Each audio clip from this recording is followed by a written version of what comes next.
Need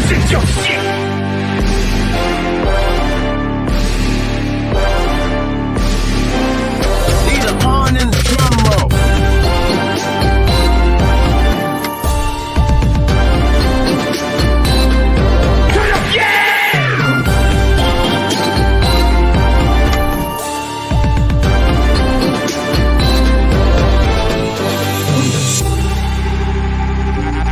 Never talk to them boys that sit on them benches. I never talk to them boys that sit on them benches. I was in the game on 4th inches.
I never talk to them boys that sit on them benches. I was in the game on 4th inches.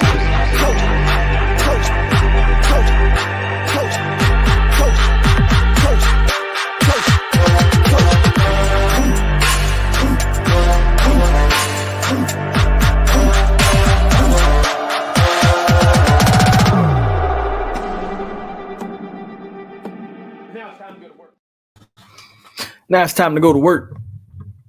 Another great day to be a Seminole. It's always a great day to be a Seminole. What is going on, everybody?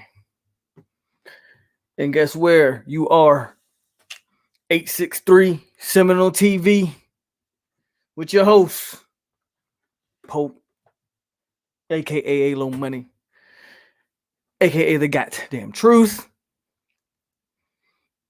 And happy New Year to everybody. 2021, new year. We gonna be in for some new things, some bigger things. That's the plan. But it's still the same truth, the same realness over here, baby. Nothing's gonna change as far as the opinions and the facts that I give you. So nothing's gonna change there, man. How's everybody doing on this Monday? Most people probably starting off their new year back at work. Luckily, I'm not, because I am on leave. So I'm home chilling while y'all at work. We got a little bit of stuff to talk about here today. Few news and notes. Some rumors. I want to get on the recruiting. And I specifically want to talk about today on the recruiting cycle. What should be the priority? Because I just realized something last night. And I was thinking about this to myself. I said, I want to talk about this. So I'm gonna do a show. And what should be FSU's priority? I just realized last night that Florida State only has 5 spots left in this cycle. Now, I had to look it up, and if I'm correct, which anybody can correct me, but if I am correct, regardless of who transfers out, it doesn't matter at this point. FSU can only take 25 this cycle, and that includes the portal. So I want to touch on, after the news and notes, we're going to touch on what should the FSU's be priority. What should the priority be? Should it be the trail, which is the high school kids, the Dustin Hills, the Taiwan Malones, the Kentravion Hargroves? Or should it be the portal with only 5 spots left? They have 16 commits, high school kids, and they have gotten 4 guys out of the portal. So what should FSU's focus be? How should they fill out these last 5 spots? These last 5 spots are going to be pivotal, and I want to touch on that. And then lastly, this one's a little funny. Again, if you follow FSU Twitter, man, I'm telling you, there was a war Saturday night. Was it Saturday? Yeah, when North Carolina played UNC, when North Carolina played A&M, there was all out war on Twitter, man, and it was between the Jimbo faithful and the Mike Norvell faithful / whoever. FSU fans were divided. People were reminiscing on the Jimbo Fisher era. It was entertaining, and I figure why not talk about it a little bit, get other people's opinions on it, and I'll share my own personal opinion. But before we do anything else, y'all know how we do over here. Let's hit this roll call up. 19 people in here. Hit that like button. Peter Shields is in the building. Kenny Zapata, Joseph Oliver, Tyler Hedden, Coach Dre, no blooded concrete hard, no. Jermanda Spear says that facial hair looks good on you. Thank you, love. The D Thompson in the building, Encyclopedia Rose, Mayan King, and Hurricane UCJ 87. Hey, UCJ, what's going on, CJ? All right, let's hit this. More people gonna come in like usual. Let's hit up the news, the rumors. You got 226 Tim in the building. And Coach Dre says Lakeland in the house. Absolutely. Raymond Woody will be entering the transfer portal. If you don't know, now you know. Good kid. From everything you hear about Raymond, good kid, hardworking kid. I'm actually surprised Raymond Woody lasted this long, only because I thought Raymond Woody would have headed out when his dad left the program.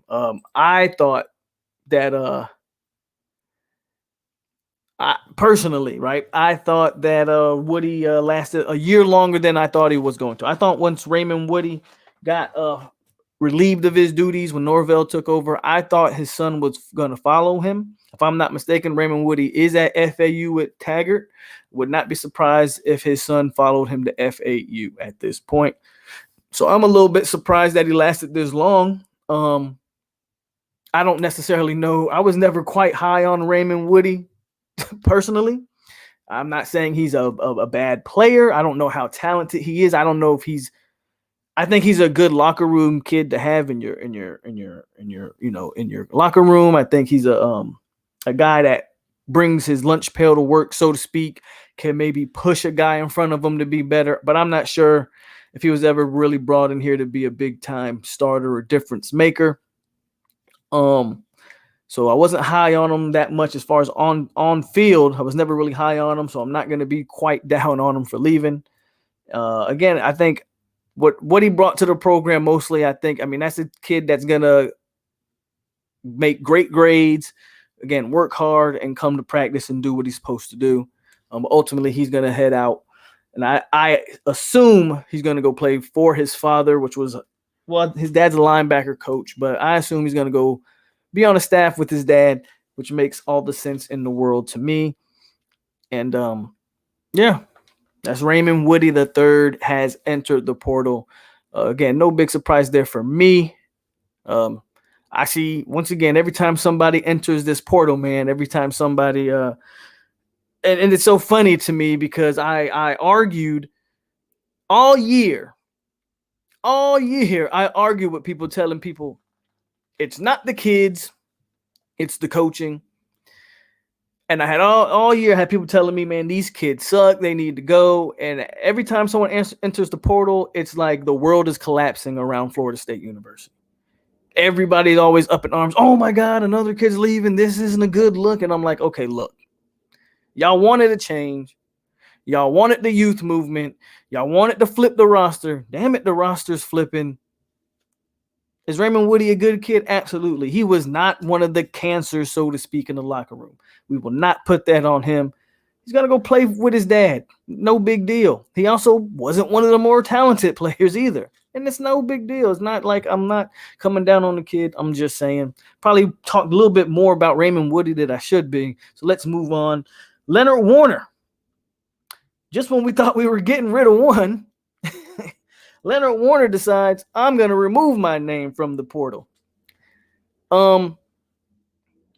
This is another thing. Again, it's not a bad thing in the sense, is that he's a body.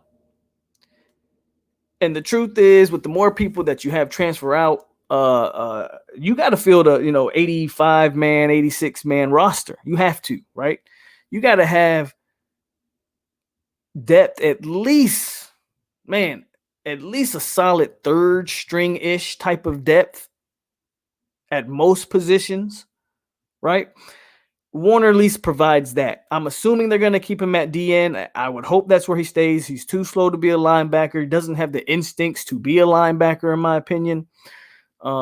Continue, bulk him up, add some weight on him. Maybe it could be a run edge setting defensive end. Plus, he's going to bring, if you keep him at defensive end, again, that's a body. I believe that's going to be a body for you. You did lose both of your starting DNs. Both are going to the draft. You did bring in the transfer from Georgia, but at the same time, you don't have anybody on that other side. I'm not even saying he should start, but maybe he starts off the season starting. And, we go from there. And one of those younger guys could eventually take that spot. Maybe a Derek McClendon emerges, Josh Griffiths emerges, Curtis Fan emerges, Quayshawn Fuller. We got some guys at the position who potentially maybe can emerge. And Leonard Warner maybe just be, again, a body, a guy that's going to practice, a veteran who can steer kids in the right direction. So him staying isn't a negative. As long as you're telling me he's not starting at linebacker, then I don't really have too much of an issue with Leonard Warner. So it's okay to have a guy decide, you know what, I'm going to stick it out and stay. To continue, there's some what's going on over there in Gainesville, man. Dan Mullen is apparently interested in some NFL jobs. Very interesting to see after you get blown out by Oklahoma. Now you may be ready to cut bait and head out, but just a rumor at this point. I don't know if there's any if he's actually interviewed, if there's any real talk of Dan Mullen heading the NFL. Marvin Jones Jr., I've talked about him a lot. We're in the top 10. No surprise that we're in the top 10. I expect us to be in it to the last minute. We need him. Norvell's got to figure out a way to pull this one. And it shouldn't be that hard with a kid who has so much ties to Florida State. Father's a diehard Nole. From everything you hear from him out of his own mouth, he's loved this program since he was a kid, which makes all the sense in the world. Hey, Norvell, don't whiff on this one. Don't whiff on this one. The early enrollees have started to arrive on campus. That is another thing to get out there. I know Joshua Burrell and Joshua Farmer are on campus. I believe the transfer from Arkansas, I forget his name off the top of my head. He is, I believe, also on campus, and probably some other guys are either on their way or making their way. So the early enrollees, man, they are coming to make their presence felt, and I am looking forward to that. DB Houston Griffith. You might, if you follow recruiting, that name may sound familiar to you. He was a one-time FSU commit who ended up decommitting when Jimbo got up out of here, going to Notre Dame. He's in the portal. I'm not saying we have any links to him, not saying he's even interested in us. Just a name to watch again, but we're going to get into that portal talk later on, because do you take another DB in the portal with the limited amount of spots that are left? Urban Meyer. I don't know. I know I got some Jacksonville. I know for a fact I got some Jacksonville Jaguar fans in that are subscribed to me, and they're usually in the chat. And Urban Meyer reportedly wants $12 million to even begin discussing about coaching Jacksonville. Jacksonville may be trying to make some big moves. Now, I don't know how Urban really translates to the pros, quite frankly. It'd be interesting to see. I'm not sure I don't know if Urban would be the most successful pro coach, but I could be dead wrong there. But I mean, Jacksonville's going after Urban Meyer. Potentially I think they have the number 1 pick. So you're going to get Trevor Lawrence. I mean, we'll see how that goes for Jacksonville. Northwestern defensive end. I can't even pronounce Eku Leota. I can pronounce the last name. That first name is E.K.U. Leota is in the portal. Defensive end out of Northwestern. Oh, and Mike Norvell is hot on the trail there, following him on Twitter. And I'm going to assume with that being said, contact has taken place. Is another defensive end a priority in the portal? Again, that's something we are going to discuss coming up here in a minute. And let's get to the chat real quick and see who else has popped in since I've been rambling on. No-blooded. Oh, I think I already said no-blooded, but it's okay. I just say no-blooded again. Kusami Hayes, there you go. Tyler says I actually pronounced his name right. I tried. Todd Pope in the building. The Knowles fan begging for Hobo Fisher back. They can shove it and root for TAMU. They are the same tier fans as Louisville fans welcoming back Petrino. Leonard Warner withdrew from the transfer portal. Yes, he did. How the F could anyone pronounce Hayden wrong? Where do you live? I'm from GA. Georgians pronounce most things wrong.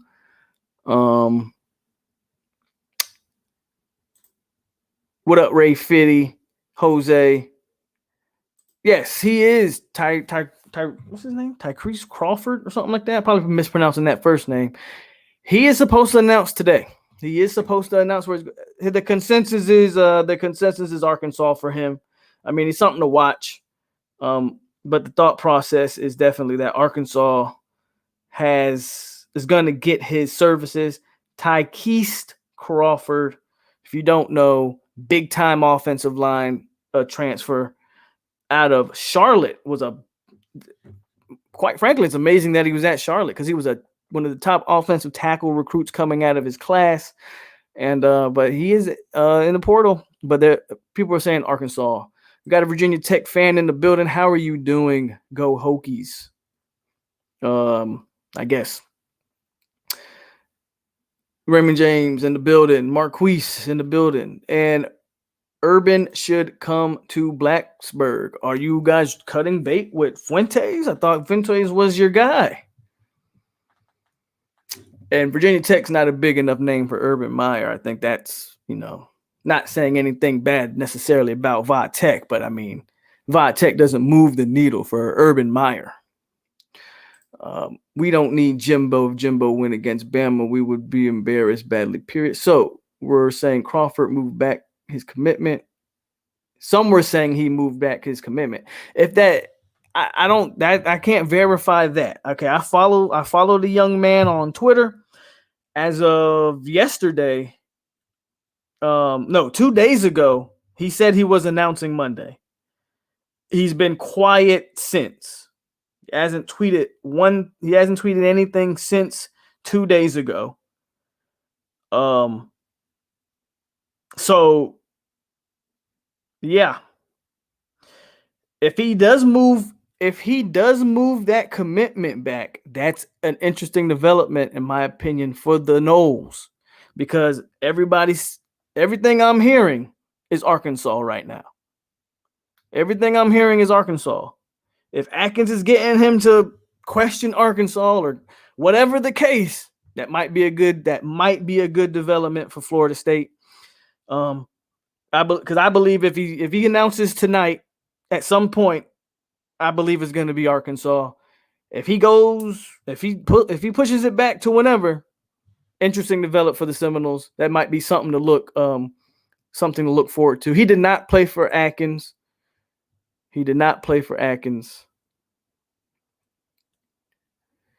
Kenny's about it, says Urban won't be good in the league, in my opinion. I have some reservations on it myself. I'm not sure how he translates to the league.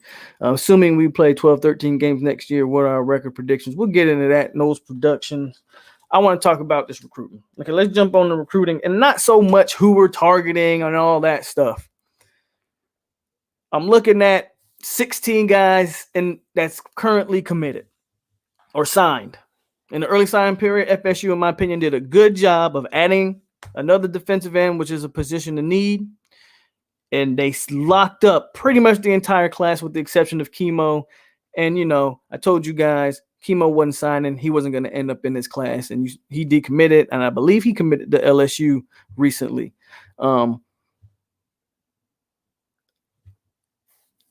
They did a good job getting 16 out the way so they can really focus on this back half. Now, my question is, you only have, it's saying that FSU will take about 25. You have 20 right now. You have 16 commits. If I understand this rule correctly, and anybody can help me out, if I understand this correctly, the transfer portal scholarships they take up the recruiting scholarship. So essentially, FSU has 20 commits right now, 16 high schoolers and 4 college transfers. They can only take 25 at a max. They only have 5 spots left. My big question is, where should they focus this on? And I am very much torn on where I think they should go. I'm very much torn. Because I believe there are some key spots that they need to fill in the portal. But yet, I don't want you to go portal crazy. And now you can't sign Destin Hill. You can't sign Taiwan Malone. So I'm looking at it and I'm saying, how do you divide the portal and the high school kids? How do you divide that? Personally, and again, I've been thinking about it. You got to get a portal. You got to get an offensive lineman out the portal. I think you have to, 100%. I think you signed 2. You signed 1 tackle, 1 interior guy. Would a third guy have been good? Sure. Crawford would be the perfect signing, quite frankly, period. He would be the perfect signing, one, because he was just a part of the 2019 recruiting class. So he's essentially going to be a freshman for you. With last year not counting, he'll be a sophomore. He'll essentially be a sophomore for you. Tyrese Crawford would essentially be a guy that still would have 2 to 3 years of eligibility for you. That is huge if you can get him. I'm not saying we're going to get him, but if you can get him, that would be massive. So I think you got to focus on that offensive line, preferably a tackle.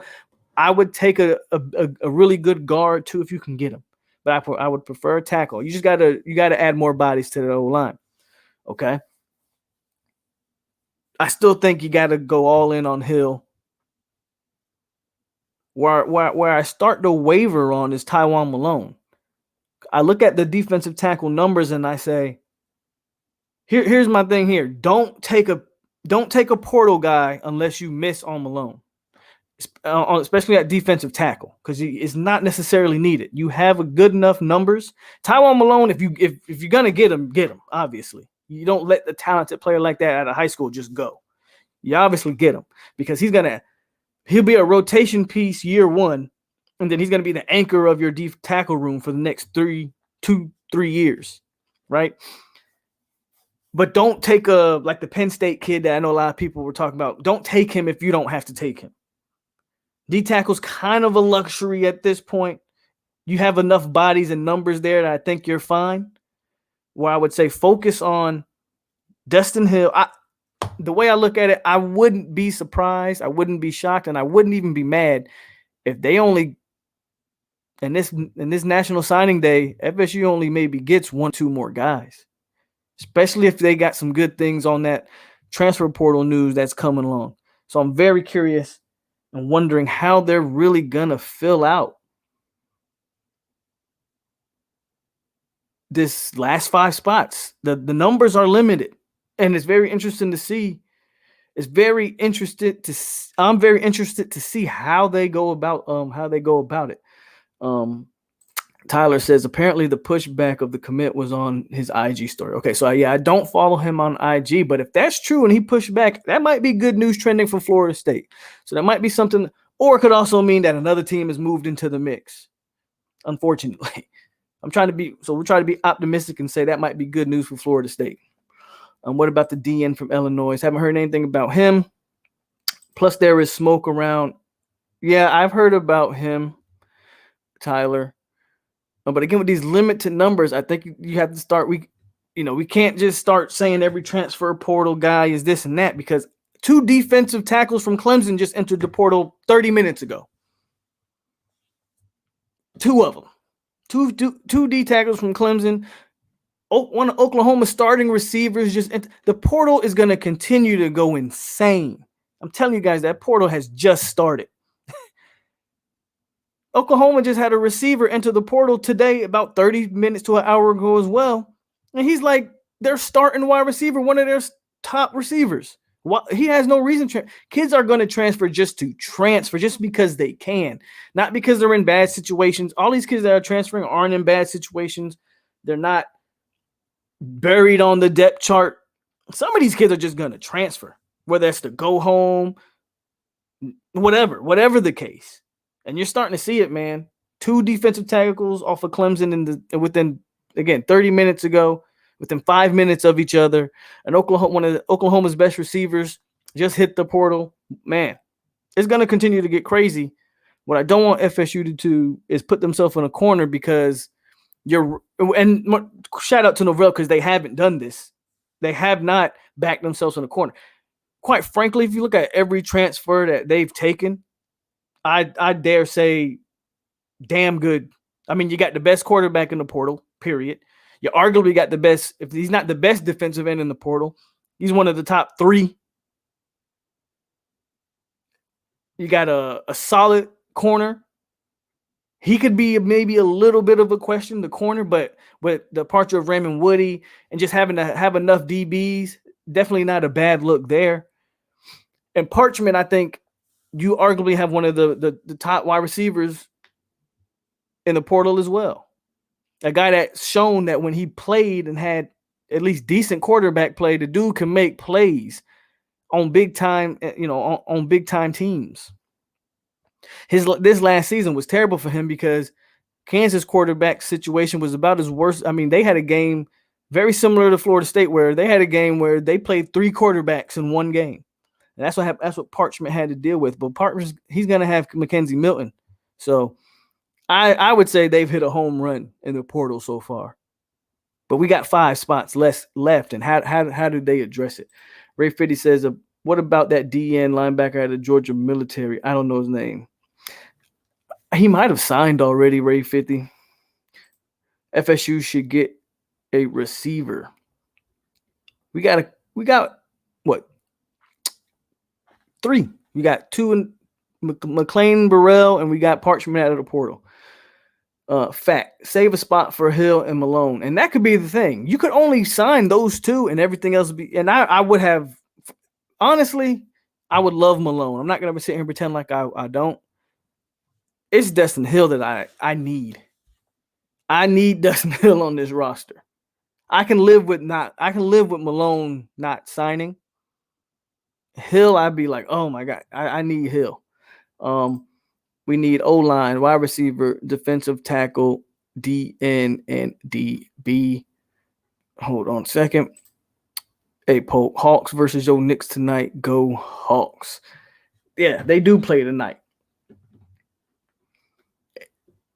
Man, Trae Young Trae Young's been better in the NBA than I thought he was going to be. So shout out to Trae Young.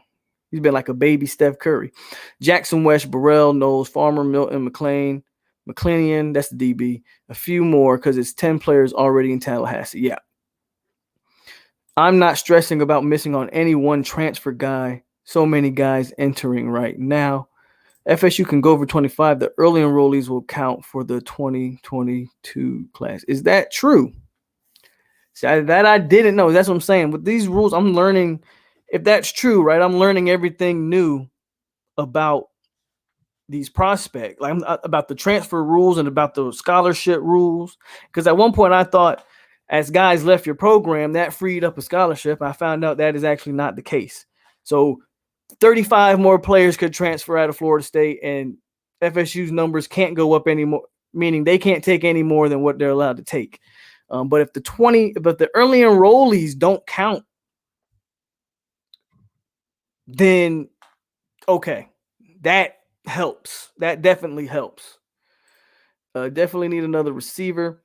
Definitely O-line and DN have at least, and leave the last two for the last two guys you spoke about.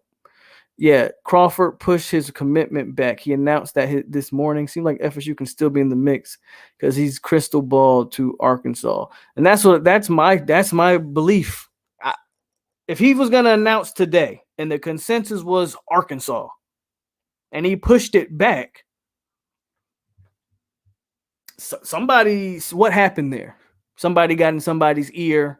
Something happened there. I don't know if that means that a new team entered the picture, or if a team like if Coach Atkins in Florida State said, "Hey, slow down. Let me show you what we just did with the 3-star out of Arkansas by the name of Robert Scott. We just made him a freshman All-American. Let's, give us an opportunity." It's possible. You can make that pitch. You can definitely make that pitch. Any news on new on-field analysis since or nope. So I know we just had the one guy take a Western Kentucky. What is his name? His name leaves me. But he just left. He was like an analyst or whatever. He left for an on-field coaching job at Western Kentucky. And I haven't heard of his replacement or anything like that. This is actually smoke around there is actual smoke around that OU receiver. He recently followed FSU's coaches NK camp for what it's worth. Should we take another? If you don't think you're gonna land Hill, then I would say yeah. Now, granted, this kid also, he's at OU. He's in a good position. He was productive at OU. Do you take both him and Hill? Maybe. It's, again, my belief is that there's only 5 spots left. Now, Coach, who was it? Coach Dre? Sorry if I'm messing your name up. Coach Dre said the early enrollees count to 2022, so we actually might be able to take a little bit more of this class. So if that is true, and there's going to be like 10 early enrollees, which the number is going to be somewhere around there, and you can free up 10 extra spots, if that is the case, then you don't have to be as reserved. But as of right now, my understanding, with only 5 spots left, I don't know if you go with that. I don't know if you go with the OU kid. Don't waste it. We already got one receiver with a 1-year rental. Let's try to get Hill if we can, because that's, again, Hill's going to be there the next 3 to 4 years. Normally, I'd say no, but if you can get an OU wide receiver, I'm cool with the take. Beast Mode, how you doing? He says, "Go Dogs."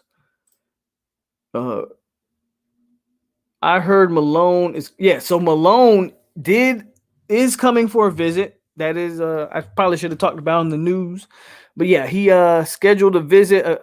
Again, these visits that these kids are scheduling, they're interesting in the sense of they're paying their own money for this. So that alone is a good thing for Florida State, believe it or not. Not only that he's visiting, but this is technically still, the dead period is still till like April, to like tax season, where these kids aren't really supposed to be having contact in the sense of on campus type stuff. You can't do any of that stuff. I believe they're still able to text and call and stuff like that, but no in-home visit. You can't do any of that stuff from my knowledge. And even but that kid's going to pay, him and his family is going to pay their own money, come to Florida State. He still can't have any contact with coaches while he's at Florida State, but I have to believe there's going to be a way to, whether they on FaceTime or something, he's gonna know where to go, how to get there. He's gonna have access, I would greatly assume, to the facilities without any coaches being officially in the area. You guys get what I'm getting at. So that's a big deal. That's a big deal. That is a big deal. Again, I want Malone and I want Hill. I'm just trying to figure out with the limited scholarships left, how does FSU? What is my priorities would be offensive line and probably another defensive end. Would probably be my two priorities there. I'm interested to know what is Mike Norvell's priorities. Rose says, I'm also hearing FSU is close to getting Leota from Northwestern. Talked about him. I don't know if we're close to getting him, but I know Norvell's been in on him. I know they are communicating. That would be a great get. To get another starting defensive end, that'd be, again, they're killing the portal. They're killing the portal right now. Island Boys in the building. One Tribe 5 says, get Destin Hill, Malone, the rest transfers. So that's kind of where I'm leaning at too, right? Get those two big time 4-stars, and just fill the roster out with the rest transfers if that's the case. I'm pretty much with you there. That Rice kid from Arkansas State is pretty good. That linebacker, yep. See, and here's the thing though, I don't know if FSU needs to take a linebacker in the portal. From everything that I hear, they are happy. First of all, rumor time. I'm hearing Emmett Rice is staying. He hasn't declared for the draft or opted out or hit the portal yet. Everything I've heard about Emmett Rice to this point has been positive that he's staying. You know they got Amari Gaynor. You know they got Dix, Lundy, Jayon McCuster, Kavion Glenn. From everything I've heard, they are happy with the linebacking. They're extremely young at linebacker, but they're happy with it. You also added Patrick Payton, who I do think they're going to use in a linebacker role. You also added who's the kid out of Texas that I'm not too high on? I forget his name. Eubanks. They also added Eubanks. Shaheem Brown is projected to be a college-type linebacker, even though I think he could probably play some in-the-box safety as well. I'm hearing that they're happy with that position and that they might not take a transfer unless it's like a home run type of guy. We'll see what they do there. Are you talking about Arik Gilbert, LSU tight ends in the portal, 5-star tight end? FSU shouldn't be in the mix for any tight ends beast mode. Dennis Wilson, you break every rule to get Malone. You know, misses. I agree. If Malone's a priority for you, again, I know you're not supposed to have any one-on-one physical contact with them, but if you're not on FaceTime, if you're not breaking every rule pretty much without breaking every rule, right? Then you didn't try hard enough. Because like you said, Ole Miss they're gonna be doing everything in their power, unofficially. You know what I'm saying? Rambo, yep, I saw that too. That's Rambo. That's one of the ain't that one of the defensive tackles from Clemson I was talking about? If I'm not mistaken.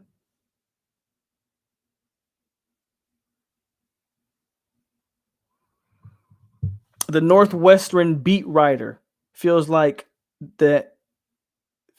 FSU will land that DN, but only time will tell. So that's pretty good information coming from a Northwestern beat writer.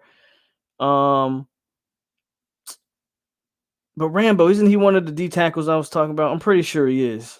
Man, I so many names come across me, I forget guys. Or is Rambo the wide receiver from Oklahoma?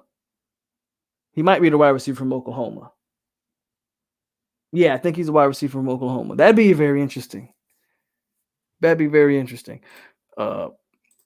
We should get Hill and try to get Malone. But after that, we should go to transfer portal. So everybody seems to be on the same accord that get the two big fish. I guess I feel like the fan base, we've all kind of pretty much given up on Hargrove. And that's because I don't think we need a running back unless, you can get a home run guy, I'm all for it. I don't know if Hargrove's considered a home run type of guy. And I think they feel like the running back room is pretty loaded. I kind of feel that way. So I think the fan base is all but giving up on Hargrove. And they're pretty much saying, hey, Get Hill, get Malone, and then let's fill the rest of this roster out with the portal. And I'm pretty much in agreement with you guys. So I think everybody's kind of on the same page there. He is the okay. So Dennis says he is the Oklahoma wide receiver. Okay. Yep, Terrence. Okay. Again, I so many names. I run through so many names. I be forgetting who some of these guys are. But yeah, Rambo is the Oklahoma wide receiver. Again, it's a good take if you can get him. My question would be though, if you get him, do you still is Hill? To me, Hill should be the main priority in this class. For one, that wide receiver room just needs a massive infusion of talent. Period. So I'm kind of on the page. I'm kind of on the fence where I'm saying even if you can get Rambo and you added Parchment, you should still go after Hill. Why not? Joshua Burrell, Malik McClain, Destin Hill, Parchment, and Rambo. That whole room has just been elevated tremendously just off of those names alone. Plus, I think you're going to get a better Keyshawn Helton next year because he's going to be playing without that knee brace. Ontario Wilson has been reliable, and I could think he will continue to be reliable next year. What do you get out of 4-star Brian Robinson, who should be, we're hoping, completely healthy next year? There's Kentron Portier, a big, tall receiver who's shown some potential. What does he continue to develop to? They've got guys, but those guys completely change the dynamic of that. And maybe it gives some of those guys who aren't quite ready to play, it'll give them time to develop some more. So that seems to be the take there. Antonio Dupree says, I like Toafili. Everybody does. Beast mode. You need the depth in case COVID-19 running wild next year. I'm hoping with this vaccine, and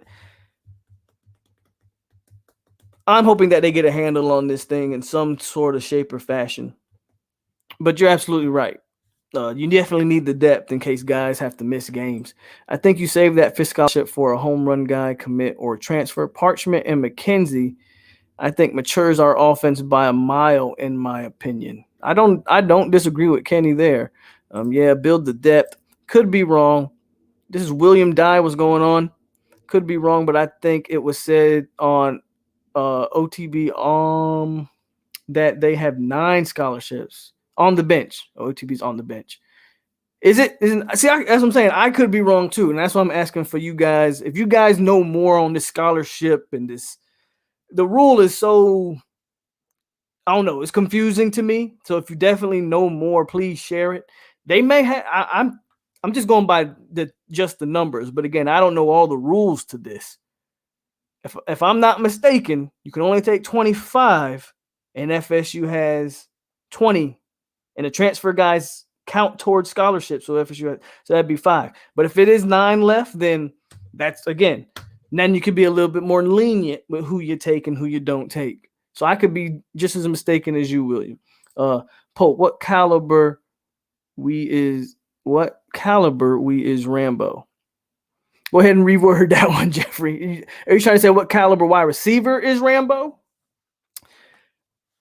I don't want to say he's, let's check. Let's check his numbers first and foremost. Because, I'd be lying if I told you that I watched Oklahoma on a regular basis to say that I can give a proper diagnosis of just how good or bad he is. But he's a 6'1". I'm going to look him up. 6'1" kid out of Texas, 175.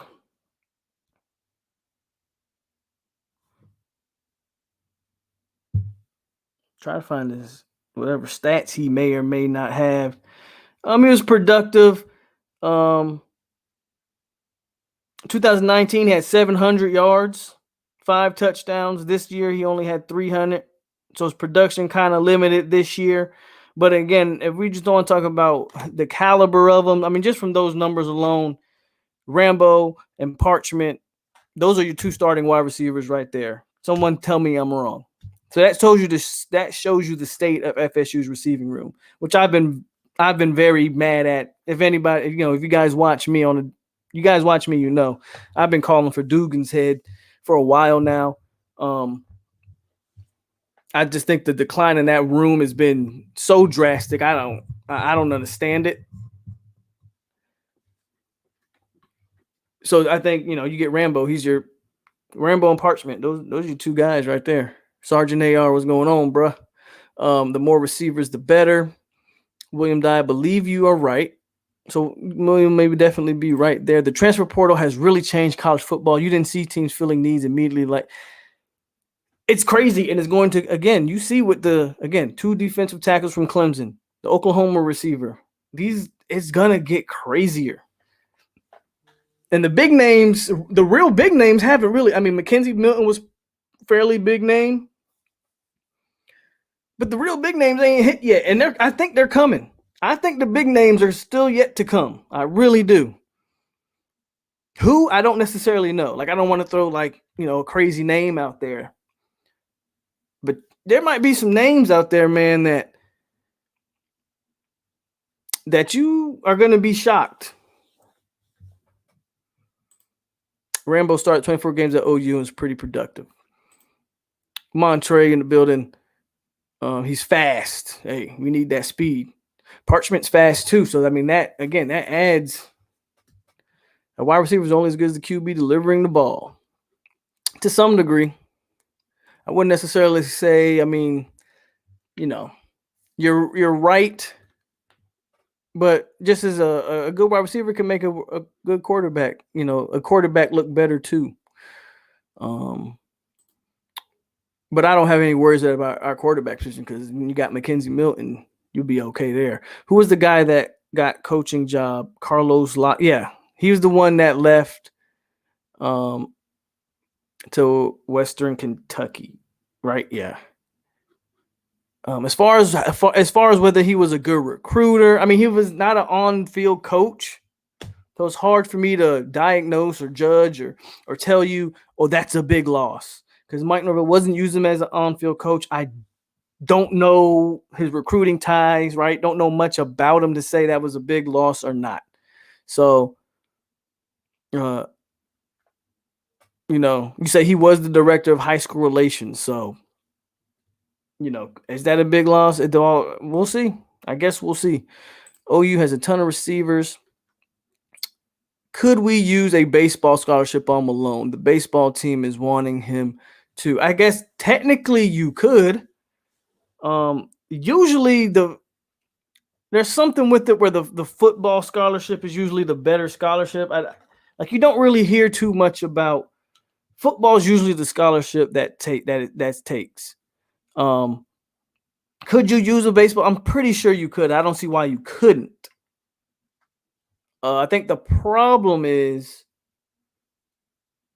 and I don't know this, but the baseball team, when is the baseball team signing period? When you know, he's signing during football. I don't know if you can, you know what I'm saying?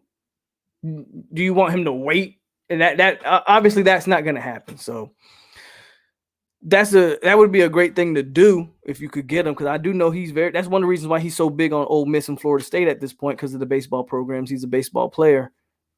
Usually for whatever reason, though, and again, I don't know all the factors to this, but usually for whatever reason, kids tend to commit to the football program and then play the other sports. Like a Charlie Ward, who played both football and basketball, did that. You guys remember Marquez White, who was a basketball player, football player, but he had a football scholarship. That's usually the way that this thing kind of plays out for whatever reason. I'm hearing we still have like 8 or 9 spots left. That's why FSU is being selective. Well, they should definitely be selective regardless. But 8 or 9 is definitely better than the 5 that I thought we had. That's why I want to bring this topic up and talk about it, because 5 you have to start sweating. You only have 5 scholarship left, and you have a national signing day, and kids are hitting a portal every single day. You really got to be selective with who you take. And then you can't whiff. Once you go in on a guy, you can't whiff on him, because then, you know, now you're starting from ground zero. But having 8 or 9 gives you some more breathing room, definitely gives you some more time to kind of, you can maybe miss on a guy and still get another guy here. So 8 or 9 is definitely better than the 5 that I thought we had. Polk, why the hell Leonard come out the portal? Don't know. They talked. Leonard was supposed to hit the portal last year, and Mike Norvell talked him out of it. Hits the portal this year, and I guess they talked him out of it again. Don't know. Maybe he hit the portal and nobody was interested in him. That's a possibility. That's definitely a possibility. Tim says, William, that's smart as hell. Keyshawn gonna bounce back. FSU Rose, I heard 7. See, so we got 7, 8, 9. How many damn scholarships do we have at this point? Who knows? I was thinking about Dugan's situation. He hasn't really had his own recruits. Is he dealing with the bad leftovers he's been dealt with? That's a solid point. With that also said, I mean, if you ask Miami fans, I mean, we saw how those Miami kids caught the ball this year too, and those are Dugan's recruits. So I don't know, man. I don't know. That's, football just has more scholarships to give out. Full ride baseball scholarships are much more limited. There you go. So Tyler with the knowledge there. Yes. So I do know that football has 85 scholarships to give out. Baseball has like 11.7, which is usually why you're not going to, is a baseball. I mean, look, Tywone Malone may be a good baseball player, but do you want to use your scholarship on a baseball kid that probably gonna really may play? What did James only play 1 season of baseball, or maybe he did play all 2 seasons of baseball? I don't know, but do you really want to use one of those limited 11 scholarships for a guy who maybe dip his toe in baseball for a year to ultimately realize that dude's going to be a defensive tackle in the NFL somewhere? So Milton and Travis can have a Breeze Tyson Hill type tandem.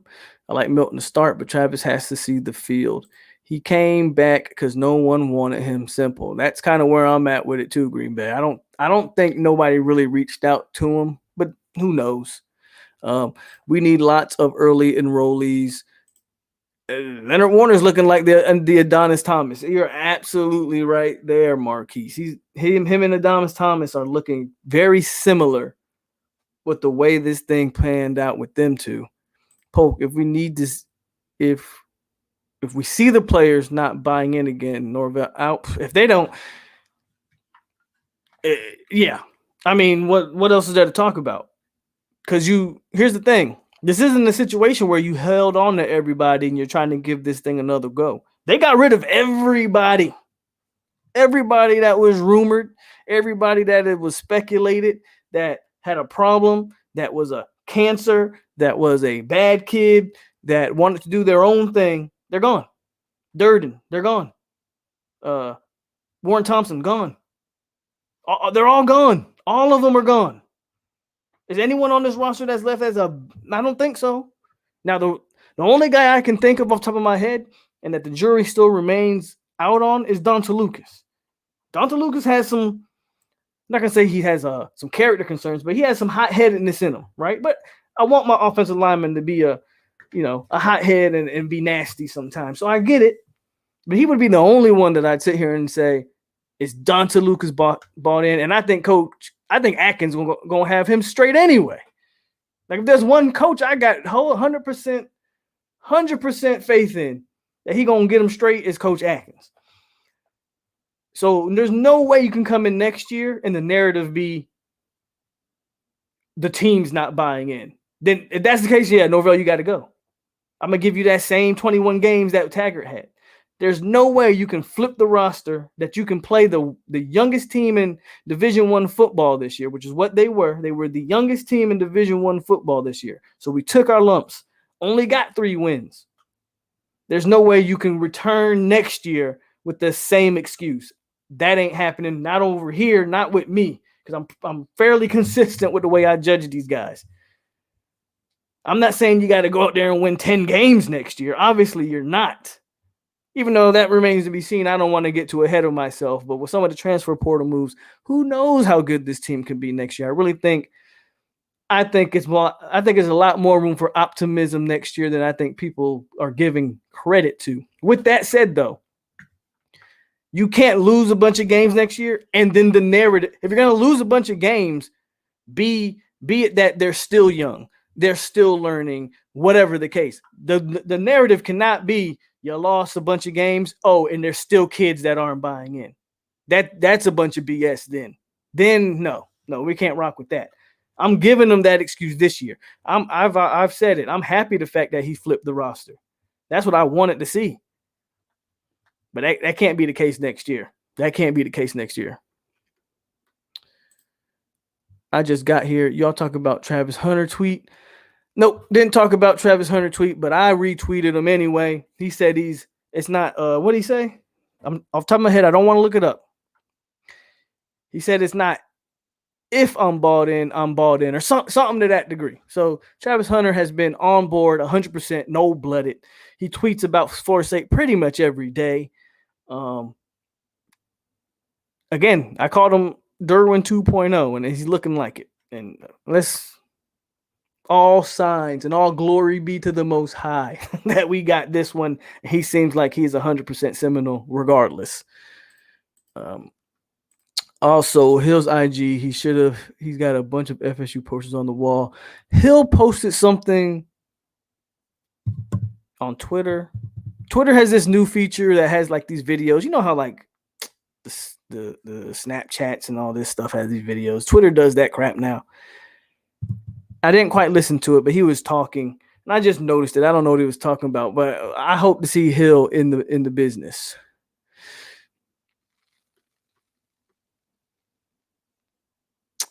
We got to win 6. We got to win, and you got to at least make a bowl. I agree with that. You have to at least make a bowl next year. All Jimbo's guys gone now, right? I mean, Gainer's still technically, to me, Gainer's a Jimbo guy. Yes, he still committed after Jimbo left, but Gainer's also no-blooded, so I think Coop was a Jimbo guy. I think there's a few left. I have to go dig in the roster to really see. We're talking about, forget Jimbo's guys, Jen. Most of Taggart's guys are gone. With Raymond Woody now out, Woodbay, Warren Thompson, who am I forgetting? I know I'm forgetting a bunch of guys. There's a lot of Taggart guys that aren't even on this roster anymore. That Taggart class is all left the program. Somebody name me a kid from that Taggart class. What, Keyshawn Helton might be the only one. I mean, Ontario Wilson's a Jimbo guy, but Keyshawn Helton might be the only one left on this. Might be the only Taggart guy left. Seems like we can't find a left tackle in the portal. Yep, Jimbo guys are out. Didn't realize the large difference between football and baseball. Yeah, Tyler's real big on the baseball, so I figure he would know. I don't believe in second chances when it comes to Leonard Warner. Florida State. I don't think they necessarily kicked him out. It sounds to me like, for whatever, I understand why they want to keep him. He's a body. I don't think he's going to start, guys. He will play rotational. They're going to need guys, at least some experienced guys are going to have some idea of what they're doing. I think they're going to use him primarily at defensive end again. I don't think we should be too worried about Leonard Warner. I honestly don't. We'll be fine. We'll be all right. What up, 863, my brother, my fellow Knowles, male and female, serve 5. Wide out from OU. Yeah, we talked about him a little bit. Rambo. Harrison, that receiver. Trayshawn Harrison's gone. Just a bunch of guys. All of Taggart's guys are all but gone. People keep talking about Jimbo's guys. It was Taggart's guys that seemed to have the real issue. Isaiah Bolden, Malcolm Lamar. All those guys are Jamarcus Chapman. All of those guys who had very selfish attitudes, it seemed like, are gone. It seems to me like those were more of the problem guys than any of Jimbo's guys. I think we keep talking about Jimbo and negating the fact that entire Willie Taggart class, his first recruiting class, is gone. And none of them ever contributed a lick on this team. A lick. In due time, Anthony, I think we'll find one. To put it into perspective, you have 36 roster spots to fill and only 11 scholarships. Most guys don't get full rides. Lucas Taggart. Lucas was a Taggart guy. Lucas is still here. And again, I'm okay with Donta Lucas. I think Atkins gonna get his head straight. If he hasn't already. Because if you guys don't remember, Donta Lucas was all but out the door. He was out from everything, from his Twitter to his IG. He had taken everything Florida State. He was out. He was gone. And then it came a report that him, Norvell, and Atkins had a meeting, and whatever happened, they smoothed stuff over. And Lucas put a picture of himself back in Florida State uniform back on his Twitter, and he's been quiet really ever since. He posts things every now and then, but for the most part, he's been very quiet ever since. I think Lucas is on board. I could be wrong, and maybe he does ultimately end up leaving, but as of right now, it looks like Lucas is on board. Our receivers, Dustin Hill, Parchment, Helton would be nice. And one question, what the hell are we going to do with Corey Wren?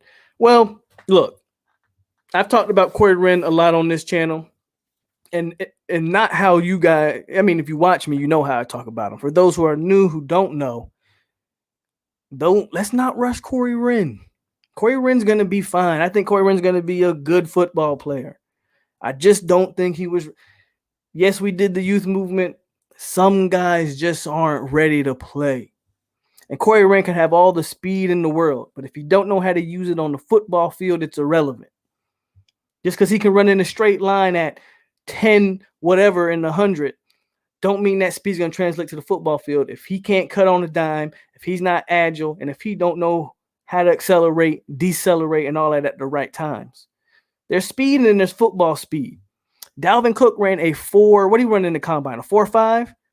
That's fast. Don't get me wrong. But come on, we've seen running backs run way faster than a Dalvin Cook. Yet has anyone ever seen Dalvin Cook caught from behind? Because there's a different type of speed. Corey Wren might just need to learn how to play football. In high school, he could just outrun everybody. In college, not only is he undersized, but maybe he just can't outrun everybody. Corey Wren will be all right. They'll get him involved. They'll figure out. They'll put some weight on him. Corey Wren will be fine. I just think we got to be patient with that one. Dent. I think Dent was a Taggart guy. I think Dent was a Taggart guy. Or Dent was a Jimbo guy. I'm gonna say Dent is not a Jimbo guy or a Taggart guy. If you know anything about the Dents, they've had a history of being at Florida State anyway. I mean, Greg Dent, who was a Jimbo guy. So I'm gonna say Akeem Dent was a Jimbo guy and who stuck it out just because he's no-blooded. The Dents have always been Seminoles. Now, Taggart guys, all the problems. I want to see Corey Wren this year. We want it to be their best friend, not their coach. Taggart made those players soft by being too friendly. Y'all would be a much better program if you would have kept him, Jimbo. Here comes John Shields. Y'all would be a better program if you kept Mark Richt, but that's neither here nor there. Corners that run 4.6 can cover a receiver that runs 4.3 if he can't run routes. Akers ran faster 40 than Cook. Not knocking Akers, but exactly. But you tell me exactly. You look on the field, Akers put up crazy combine numbers. He was the most athletic running back probably in the combine last year. He's no Dalvin Cook. I hope 12 Philly is our lead back. John, we don't need Jimbo, but the way Miami been losing, Miami may need Jimbo. All right. Since everybody will talk about Jimbo now, this is why I brought up Mr. Jimbo Fisher. So if you didn't watch Saturday, hold on. Let me take me a drink.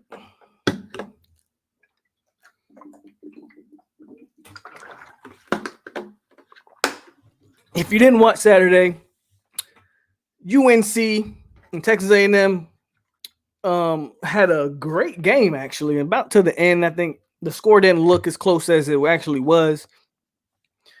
I don't remember the final score, but Texas A&M kind of ended up winning kind of comfortably, even though the game was a lot tougher.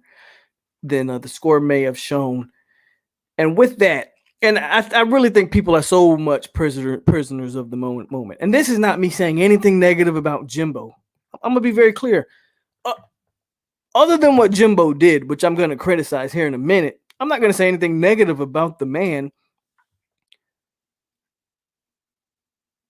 But people are acting like A&M went out there and they beat a full strength UNC. UNC didn't have neither of those running backs that John Shields should know all too well about that ran for 800 yards on them. They didn't have either one of those guys. I think they were missing some of their better receivers as well. Yet UNC was in that game to the very end. I think people are really kind of jumped. And so basically what happened was on Twitter, it was a whole big, everybody talked about how FSU took Jimbo for granted. We miss Jimbo Fisher. We love Jimbo Fisher. It was, and then you had the other side of the fan base saying, to hell with Jimbo Fisher, traitor, da da da da da. The truth is,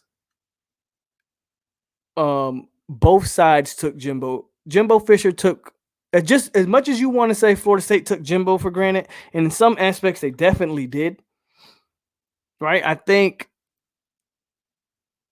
if the administration could go back, you would definitely do some things different. But Jimbo took Florida State for granted. And you're going to see here coming up, because I don't follow Texas A&M's recruiting. The one thing I know about a Jimbo Fisher-led team, if Jimbo don't have the quarterback, Jimbo's not going to ever win anything. I don't know how they're recruiting on the trail at quarterback. I know he's recruiting every other position fairly well on the trail. The fact is, Jimbo Fisher, this right here, that logo, made Jimbo a household name.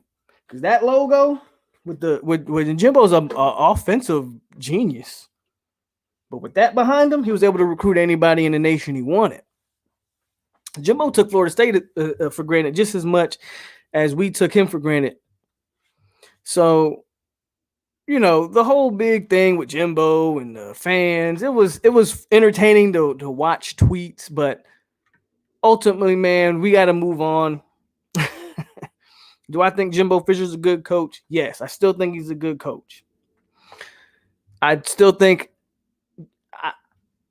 I'm 50-50 on the argument of Jimbo couldn't win without Jameis. And there's a lot of truth to that, but also at the same time, you have to give the coach credit because he recruited Jameis. Now, I know Damian Craig was the primary recruiter of Jameis Winston. I got it. Jimbo Fisher is the head coach. He's going to get the props for recruiting.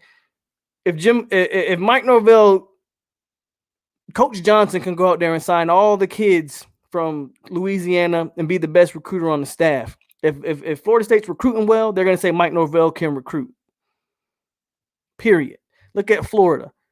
Florida's got Tim Brewster on that staff. Now, if you don't know who Tim Brewster is, he was probably FSU's best recruiter under Jimbo Fisher. And Dan Mullen still can't recruit out there. So the head coach is always going to be labeled as a recruiter or a non-recruiter. Jimbo can recruit and Jimbo can coach. So he has all the makeups to be a great head coach.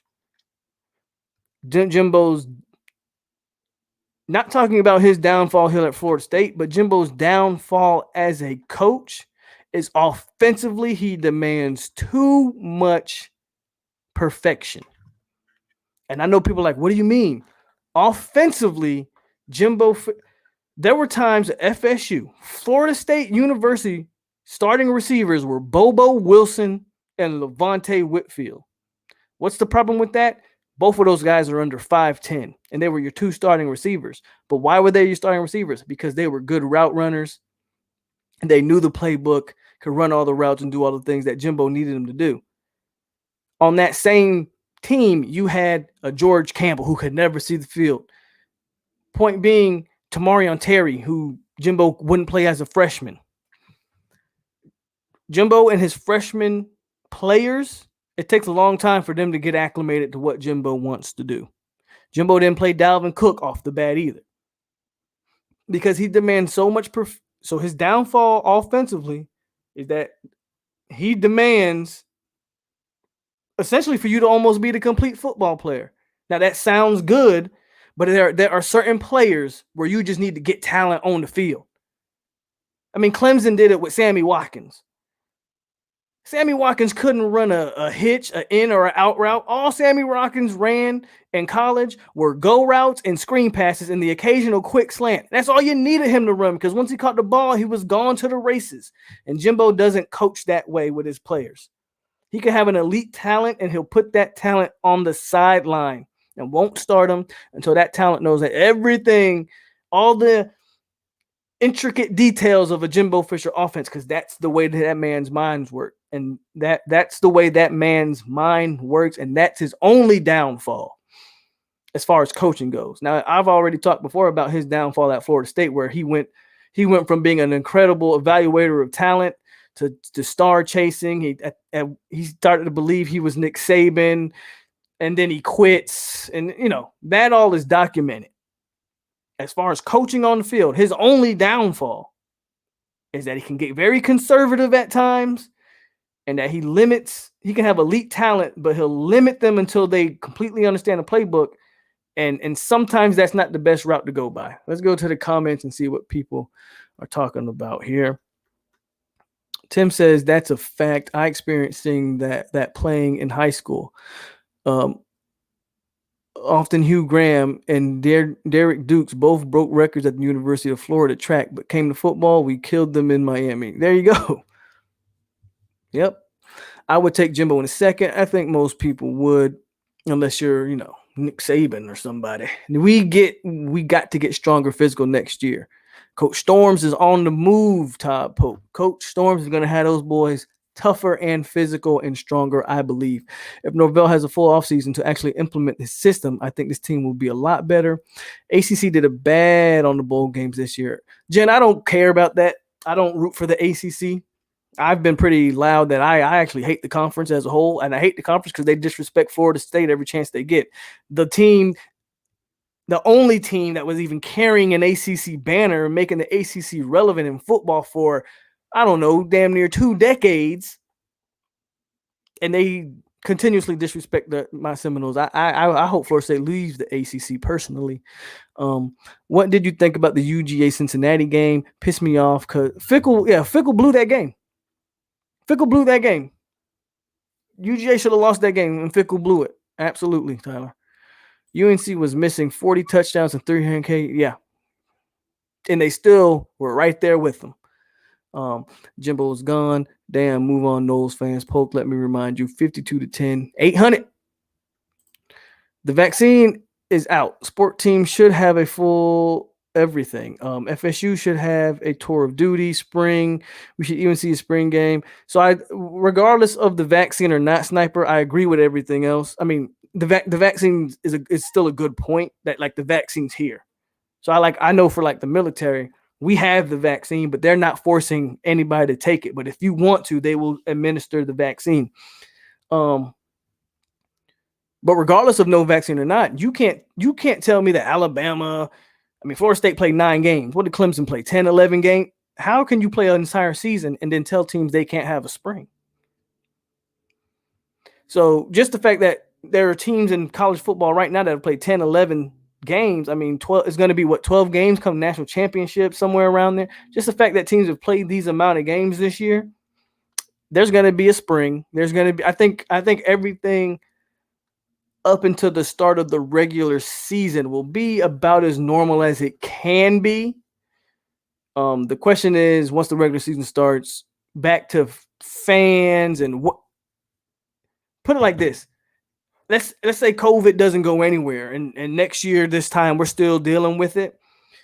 The question is going to be, what did the NCAA and these conferences and these schools, what did they learn from this year that can make us have a better football season next year?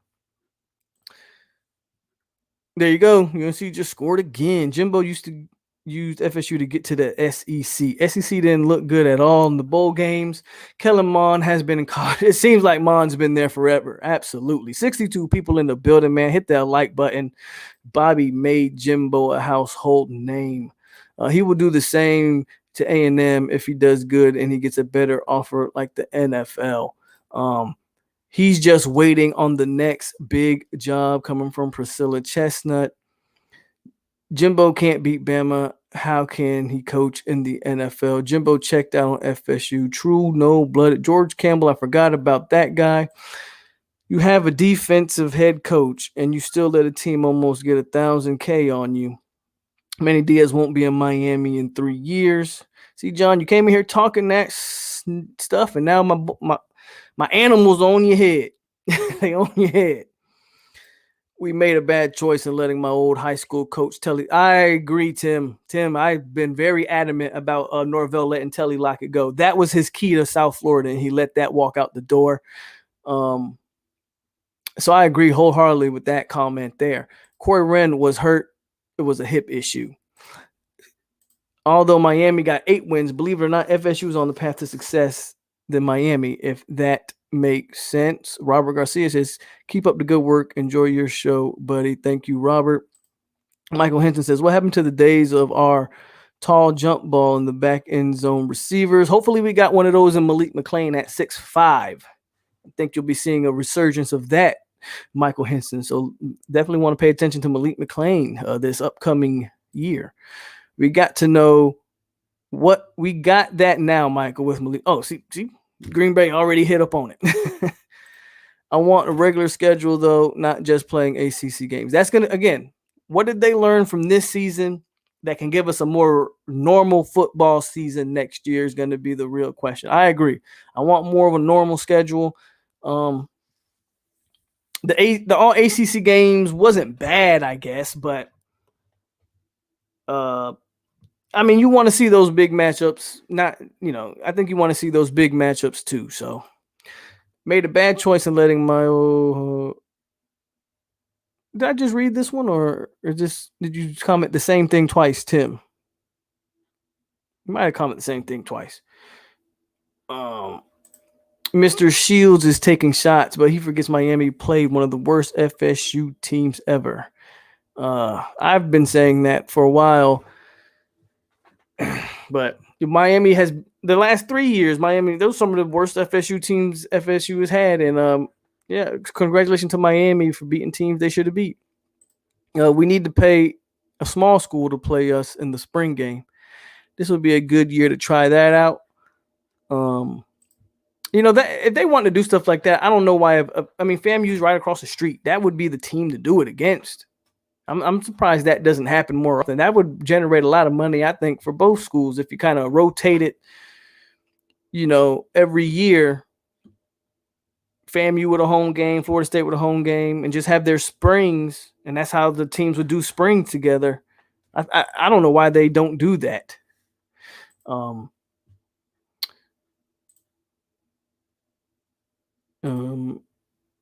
POLK, turn the game on. What channel is it on, Ray 50? What channel is it on? I'll turn it on here in a minute.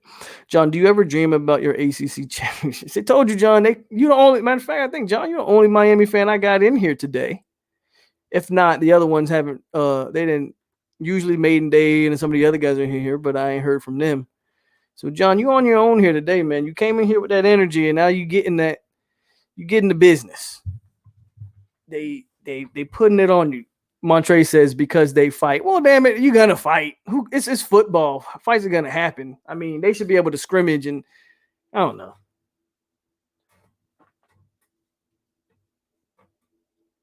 When is Miami gonna? Okay, see, they're still on you. I'm not even trying to troll you, John. I read these comments and they just on your neck. I'm on the Hawks network, so I probably won't be able to find it. But give me a minute. I'm gonna see if I can get it. Do you think Fuller's the answer? You, Roderick Nixon. You must be new around here. Somebody answer that question for Roderick Nixon for asking me that question. Roger, if you are new, Rod, hit the like button, man, and subscribe to the channel. But you got to be new asking me that question. Shout out to Rod Nixon for asking that. Antonio Dupree answered the question for you there, Bo. Shout out to a new guy in the chat, Rod Nixon. Mr. Shields, Miami will never be the same as they was in the 80s and 90s. You guys are the most delusional fans. Haven't been dominant since the Big East. It's got 70 people in here, man. On a Monday, tuned in, just talking. And yeah, we're at that point of the show now where I pretty much hit all my key points, and now we talking with the chat.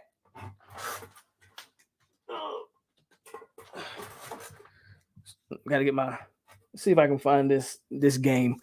So yeah, if you're new around here, this is usually how I operate. I hit my talking points, and once I hit my talking points, man, it's one of the things that I think a lot of people tell me is one of their favorite things about this channel is how I pretty much talk to every single person in the chat. Again, even with 66 people, obviously it's not 66 different people in the comments, but it's got 66 to 70 people in here, and I pretty much, as long as you keeping it, sports related and not anything too crazy, I pretty much read your comment and answer all questions and debate with you. That's one of the beautiful things over here. That's what we do. We're pretty much at that point now.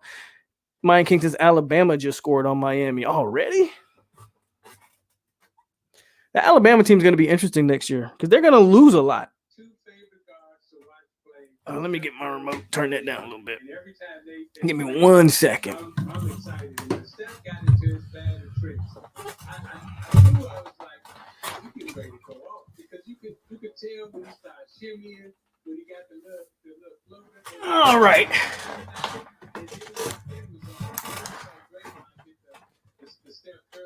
Now we're gonna try to find this Nick game, if at all possible.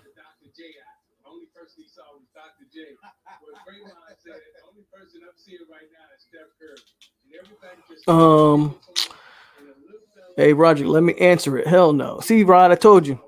Everybody gonna let you know, bro. They gonna let you know.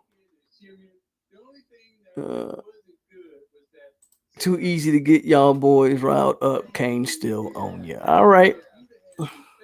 Last time FSU was nationally good was 2016. We beat Miami that year. Guess what? Miami went 9-4 that year, so it's not like Miami had a bad team. Just wasn't better than FSU. You see, what did Steph have, like 60 something last night, didn't he? Worry about them boys from Tuscaloosa. Bryce Young gonna put up 50. When Miami going to win the ACC? John, you brought it on yourself, bro. You brought it on yourself.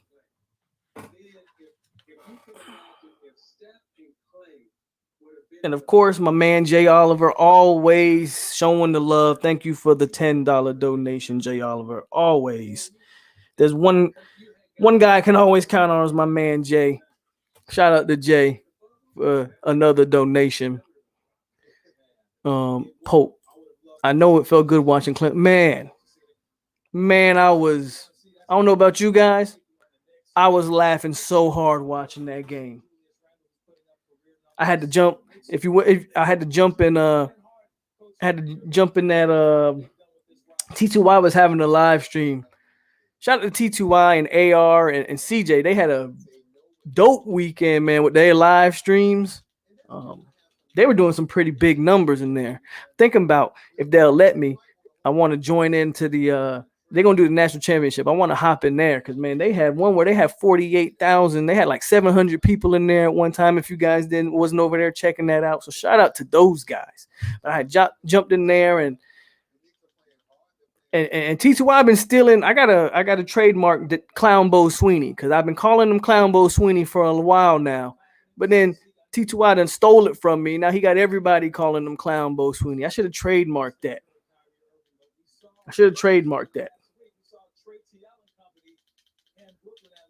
But yeah, man, that game was so fun to watch. All right, here it is. I don't know if it's gonna let me watch it.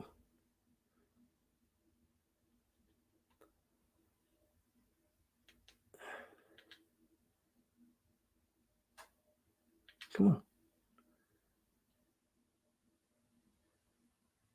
Okay, yeah, for whatever reason, don't want to let me watch it.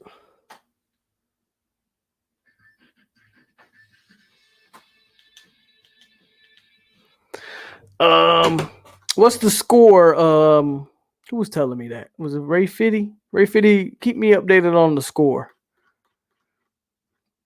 on that one. Nothing matters until Fuller is gone, or am I wrong?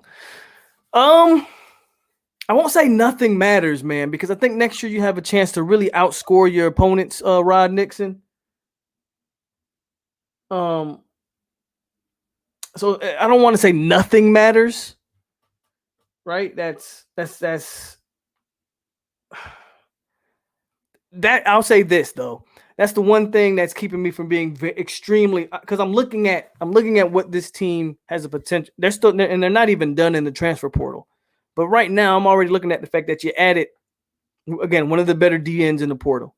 You added the top quarterback in the portal. You got a legit receiver in Parchment. You expect just the natural growth of the offensive line to be better, right? You expect that offensive line to take another step next year. We know what we got in Toafili. I know everybody's not high on Corbin, but I think Corbin adds a lot. I think he is good at what he is asked to do. I'm not as down on Corbin as a lot of people are. I think he does what he's supposed to do, especially in the run blocking game. The pass. People don't really pay attention to Jay Sean Corbin, how good of a pass blocker he is. So with all that said, and the fact that you still have a chance, Love Taylor's coming back. You can still add to that tackle position in the portal. You could still potentially add another receiver. This offense got a chance to be straight up legit next year. And even with that said, what good is it going to do, if the defense can't stop a nosebleed? So that's the one thing that's keeping me from being entirely, like over the top. Because I'll be honest with you guys, and you guys, again, if you've watched me if you watch me for longer than a day, I'm pretty reserved. I'm pretty like, I gotta wait and see. I don't get too high. I try not to get too low. But I'm pretty like, okay, I'm not going to jump out there and be like FSU's a 9-10 game team next year. And with that said, I'm looking at what I think this roster could end up looking like. And I'm saying this team could legit go from 3 wins to 8 wins wouldn't shock me. 8 wins wouldn't shock me. And I'm almost at the point of calling it like 8 or better. It's the defense that holds all of that back. I can't sit here and tell you with a straight face that I believe that FSU is going to win that many games, because I believe the defense. If I say right now that FSU is an 8-win team, what that really means is that FSU is a 6-win team, because the defense is going to cost us 2 games at least. So whatever number I eventually pull out and say I think FSU is going to be X amount of wins next year, subtract 2 from it. Because if Fuller doesn't show improvement on that side of the ball, that defense is going to give up at least 2 games. So that's where I'm at on this team. That's honestly where I'm at. So yeah, I can't get the I can't bring the game up.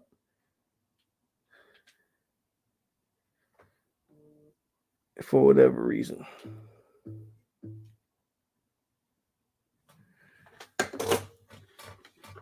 Where are we at?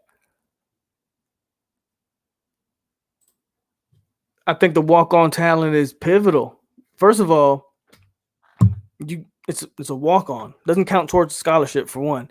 For two, a lot of times, sometimes you get walk-ons with some chips on the shoulder. I mean, I know they got the one from IMG. If there's not a better place to pick a walk-on from, it's got to be IMG. A school with that type of competitiveness, that type of talent level. Even if that kid, I don't know how good or bad that particular kid is that we got from IMG to walk on, but you got to believe he was going against some legit competition there and practice nonetheless. He's going to come to Florida State with that same mindset, I have to believe. So the walk-on talent is pivotal. And who knows, man, you may eventually find some walk-on guys who can contribute and actually play some football.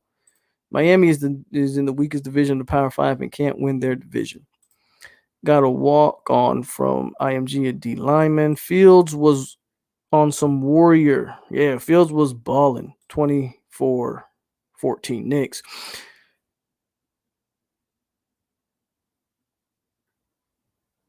Sniper, how did your one meeting go with Marvin? You don't be using Sports Surge. It's a streaming website. That's how I watch any game I want for free. I'll have to check that one out. That was so refreshing to see Clemson go down. My fault. You gents answered. Marvin. Yeah, Corbin is very underrated. Marvin Wilson.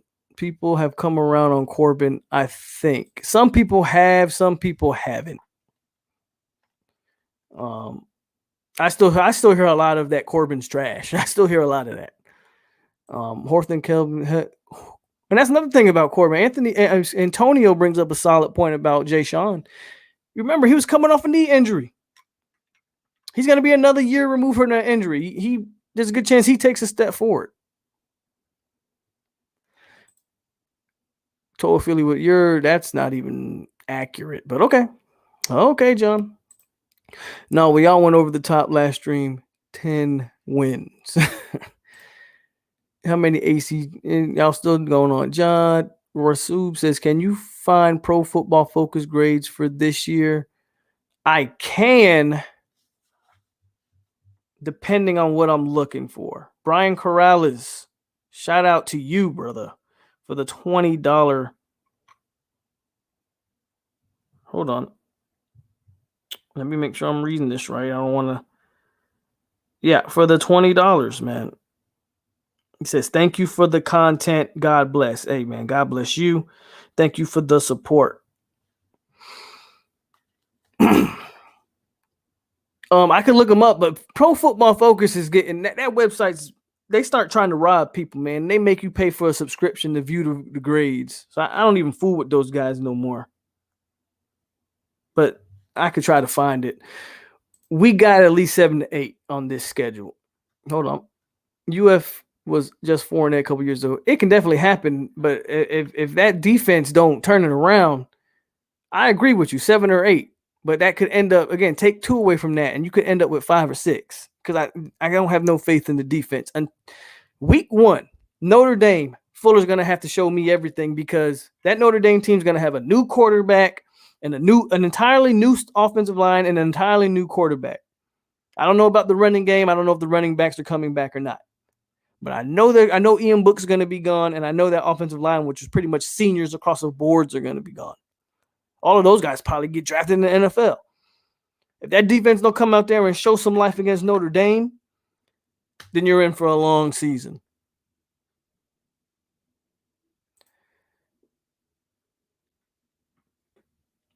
No one plays defense in college no more. We have to outscore people. You know, Ohio State played defense, Priscilla. I mean, Justin Fields, was he doing his thing? Obviously, that offense was clicking. But that Ohio State team was playing some defense. ETN is supposed to be this amazing running back. For the record, I've never been high on ETN. I think he's a product of the system, and I think he'll be an average at best NFL. He'll be more of a rotational back in the NFL than a star. But everybody tells me ETN's one of the great college backs ever. I mean, he has the production level of it. I mean, he's productive, but that doesn't. Ron Dane was productive, but what was he in the NFL? Nothing. So, point being, the Ohio State defense showed up and showed out.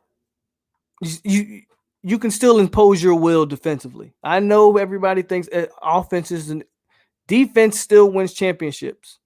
Because guess what? The score can still be 50 to 55, but it's the one team that made the stop that's going to end up winning the championship. John, stop, please. Bama is going to embarrass Miami. We can be 8-9 win team next year if everything goes right. We can build off that. I'm telling you right now, if they go to 8-9 wins next year, building off it ain't even the building. Man, we're going to skyrocket. If they win 8 or 9 games next year, you're talking about landing pretty much everybody that they're in the running for. There's no way you win 8, 9 games and you don't get Marv Wilson. You don't get Marvin Jones Jr. You don't get Armelia, or however you pronounce his last name. But you guys know what I'm talking about, the offensive tackle. There's no way you don't get these guys. And they're in the running for a lot of guys. James Storms, I think, will do a number on these players. I for sure know Toafili body is going to be way different than the true freshman year. Toafili I'm looking forward to. I'm looking forward to seeing how Robert Scott's body transforms. Watch Robert Scott this year. Yes, he's 6'5" or whatever he is, 300 pounds, but he looked soft. I'm going to be so interested to see how a freshman All-American transfers his body at right tackle.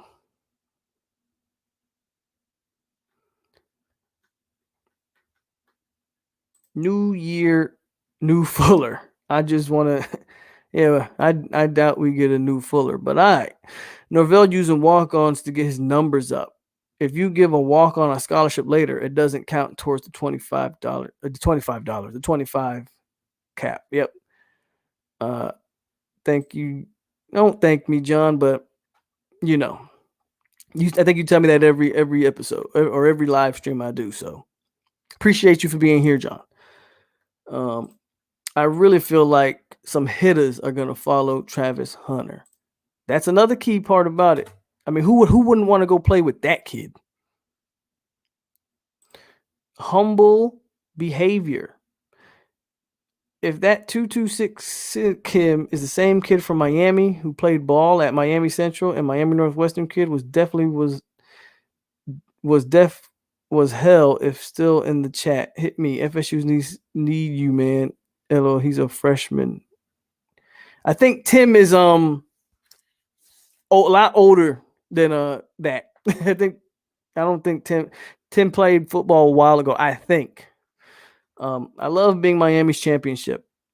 Is he mad that they lost their bowl game? No. Is he mad that UNC and Clemson slaughtered them? Nope. But they beat FS 3-6. There's some facts right there. How does Clemson keep their entire staff every year? Because they paying them boys. ETN has 32 yards on 10 carries and 1 TD. Ohio State had that clamped. I must have seen him get stopped behind the line 6 times. ETN's not the goods, bro. He does a number on ACC caliber defenses, but he's really not the goods. You're going to see that at the next level, in my opinion. I just don't think I don't think it's that teams don't play defense. It's just football is so catered to the offense. And that's true, too. Football is definitely catered to the offense. Do you hear anything about James Cook to FSU? Nothing. I addressed that a couple episodes ago, man. There's nothing. There's nothing there, Coach Dre, until he hits the portal. And I follow James Cook, and he's been all Georgia Bulldogs, Go Dogs, all this stuff. So until he hits the portal, there's nothing to talk about there with James. But a lot of people are talking about Leota. A lot of people are hearing some smoke on Leota. So that's good. That's good. Positive. That's something positive. And you know what? We can talk about Leota because he's actually in the portal. So a lot of this smoke is really, there might be some coals burning there, some embers starting to smolder. POLK, you sound... No, I don't. Because if you was watching me last season, before the season, I told people to hold their horses on this team. Absolutely false, John. See, y'all just be talking just to be talking. If you was watching this show before the beginning of last season, that's a false statement. As a matter of fact, when I was doing videos with the other guy, he was the one boosting up. This is the 8, 9, 10 win team, and I said, hold your horses. One of the main reasons I wanted to hold my horses, I didn't think the offensive line was going to improve much, if at all. And I knew the offense would struggle this year because I had no faith in James Blackman and I had no faith in the offensive line. And while the offensive line proved me to be wrong, I didn't see the wide receivers regressing like they did. And I didn't know we were going to rotate 4 different quarterbacks this year. So, no, I was saying we should be happy with about a 6, 7 win team at the beginning of this year. So I was on the reserve side of that. I think the defense will be better because they won't be able to field as much with Milton running the offense.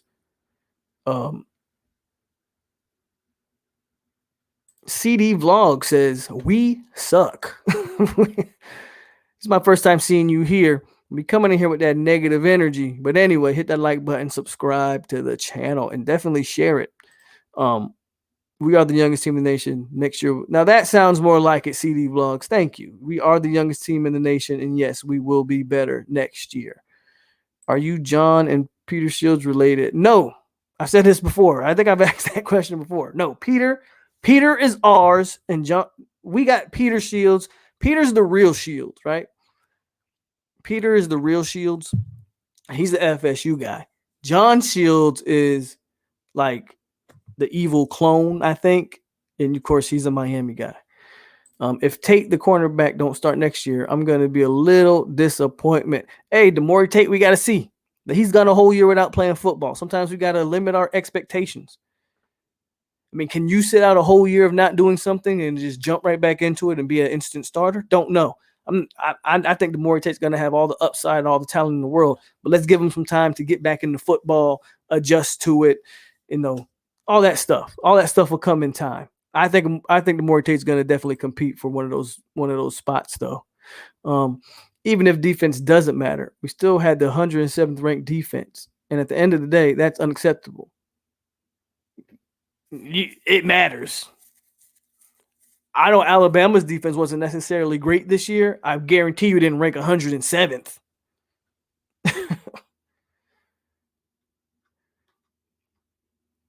Derek says, did you? Yeah, I saw Garcia fight. I saw Garcia get dropped too. Garcia better slow down. He don't want none of Tank. Javante gonna knock him out cold.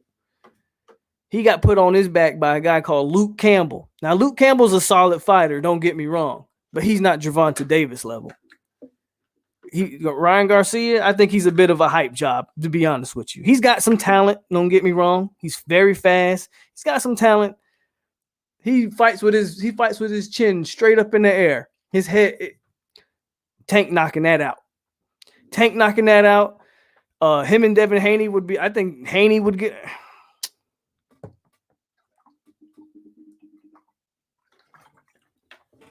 Shout out to Garcia for getting put down and getting back up and winning the fight by stoppage. So that was dope, but he might want to get a few more fights under his belt, but he tried to take on Javante. I want Dent, Tate, and Jay. ETN is average. Name the last FSU back to play. ETN is average. Name the last FSU back to play all 4 years. Right. If ETN was what people are saying he is, he would have went. No running back stays for a senior year. He would have went junior year. That man would have went pro. ETN, third round pick at best. I'm telling you, he may run a fast 40. I'm not even sure what his 40 speed is, but I don't know. I just don't see it with ETN. Nick Saban got 46 dropped on him against Florida. We all know Nick Saban is a defensive genius. A great offense will always be a great defense. I won't necessarily say that, but in today's game, like someone else said before, the game is more offensive friendly. They don't like the contact. You can't even hit quarterbacks now. So, there's some of that. But look, I mean, let's look at FSU's most recent national championship. I think everybody's going to remember Jameis Winston and to Kelvin Benjamin and the Levante Whitfield kick return, but that second half, FSU's defense locked up. That's the reason why FSU ended up winning that game. That defense locked up. Timmy Jernigan was a force to be reckoned with in that second half. Auburn had no answer for him. The only answer Auburn had for him is when Timmy Jernigan was so tired, he had to come out the game. I'm telling you, man, defense gets it done. Last Fuller question, because I really feel like he's the weakest link by far. You're not wrong, but another defensive season like the past one, he's got to be. And no, he doesn't get an entire season, in my opinion. He gets 3 games max. And if this defense looks exactly like it did this year, he should be fired by the 3rd game. And I've already been calling for the man's head. I haven't called for it anymore because I realize he's not going anywhere. By game 3, and depending on how that first game goes, I'll be calling for Fuller's head again. But absolutely, he can. This defense cannot look. It's one thing to give up yards. It's one thing for a defense to just be completely lost like FSU's was this year. To not even be competitive. Yeah. What's the breaking news, Polk? Just not too much breaking news. We covered this a little earlier. Panama, Raymond Woody transferred out, hit the portal. Leonard Warner is actually coming back. He took his name out of the transfer portal. The FSU's got some smoke with an Oklahoma receiver, Rambo, who's in the portal, and some smoke with the Northwestern defensive end, Leota. So, and Tykeist Crawford apparently has pushed his decision date back, which I think is a positive sign for the Seminoles. Tim says, yeah, I'm too old now, man. Appreciate that. I didn't get to see the name. Appreciate you, man. Thanks. Got a compliment. Y'all have rubbed me down with all the muscle. See, yeah, Tim old, man.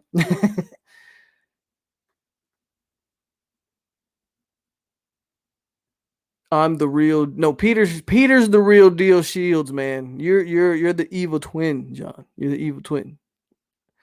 I don't understand why we have to play zone coverage. Play man to man sometimes and we win some games. We definitely need a better kicker. Definitely need a better kicker. Garcia's not ready for Tank. Not at all. Not at all. Can't play man to man when you get no pressure. That is true, Sniper. If FSU wants to go to this man to man, they got to get pressure on the edge. Because at the end of the day, I don't care. I don't care if you have Jalen Ramsey, Xavier Rhodes, Derwin James, Ronald Darby, and PJ Williams all in your secondary. If you have no pass rush whatsoever, those corners, those DBs can't cover for 5, 6, 7, 8 seconds straight. They just can't do it, right? Until we generate a pass rush, the DBs will continue to struggle. We definitely do need a better kicker. I think Haney Eshiker would be. I do too. Mike Golick tried to say Orgeron had the youngest team. No, he didn't. No, he didn't. You know, ESPN don't like Florida State. Isaac McNeil says Fuller has to go hire Charlie Strong. Good night, Knowles. All right, John. Good night, man. Thanks for coming in here and taking these lumps. Am I wrong? I'm not taking solace in that Duke win. I mean, we're FSU for crying out loud. Solace. When you say solace, like, was it a huge win? I wouldn't know. The Duke win wasn't a huge win, but at that point, I think you gotta be happy for one that they put up 50. We could have easily lost. I mean, look, who thought we were gonna win like that? I think most people thought. I don't know if anybody thought we would lose to Duke, but I wouldn't have been shocked if it was a close game. I think we saw some good things in Duke. I mean, no, it's not like you're going to take that Duke win and go, that was the turning point of the program. But at least you ended on a positive note. You were able to get some work in. We were able to use guys like Trayshawn Ward. Ja'Kai Douglas got a touch. Like, you were able to use some guys, get guys meaningful snaps in a meaningful game, or meaningful snaps in a meaningless game. You know, but either way you look at that game, the snaps are what's important in my opinion there. But no, it's not nothing that you can take to the bank. You know what I'm saying? Like, oh, okay, FSU's back because we beat that Duke team. Not at all. A big number 8. Timmy Jernigan. We're stuck with Fuller for at least another season. I'm 13 and can run a defense better than our defensive coordinator now.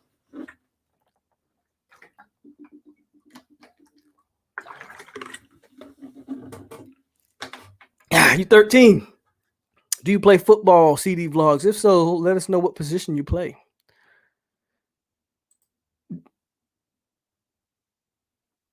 Did no Wilder and Fury have to fight?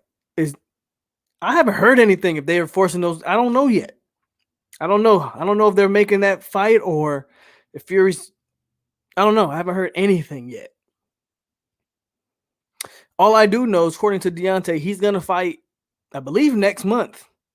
I think by the end of this month or early next month, Wilder is planning a fight. So we'll see who that's with. 42-38 Knicks. All right, let's go Knicks. I think Miami and Florida will regress this year too. I'll tell you this about Florida. Man. If they start Ermon Lane, that Ermon Lane stuff is gonna. I have no fear of Ermon Lane. I think that other kid they got, Richardson, he might have the goods. I don't have too much. From what I've seen of Ermon Lane, I hope he's the starter next year. Yeah, Florida State's never lost to Duke. Miami's lost to Duke, I think, multiple times. Miami's lost to Duke. I still can't believe we won against UNC. I thought we were improving more than we really were. I think a lot of people thought that UNC game, I thought people thought was the turning point. I expected us to come out there and really play some good football, and I would argue that after that UNC game, we got worse.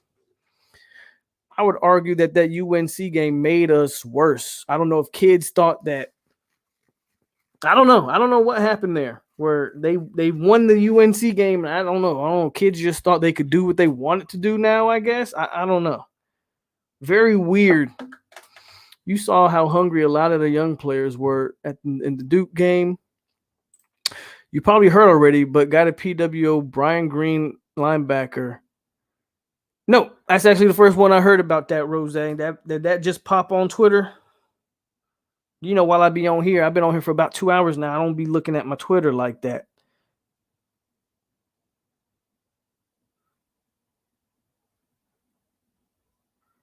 I'm trying to look on the Twitter now. There he is. Yeah. Byron B.J. Green after a great talk with Coach Norvell, I'm blessed to receive an opportunity to play at the Florida State University. Let's click on his profile. 3-star linebacker. Let me look him up. Let's see if we can see how big or small he is.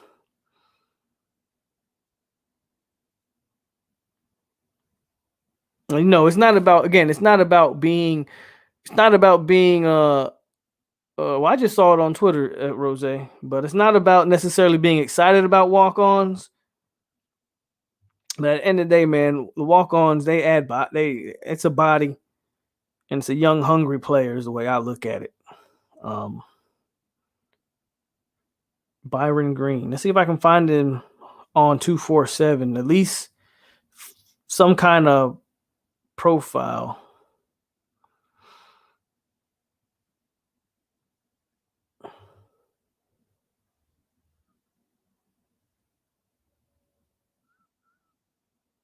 Oh yeah, Byron Green, Powder Springs, Georgia. He's so I'll say this about this staff.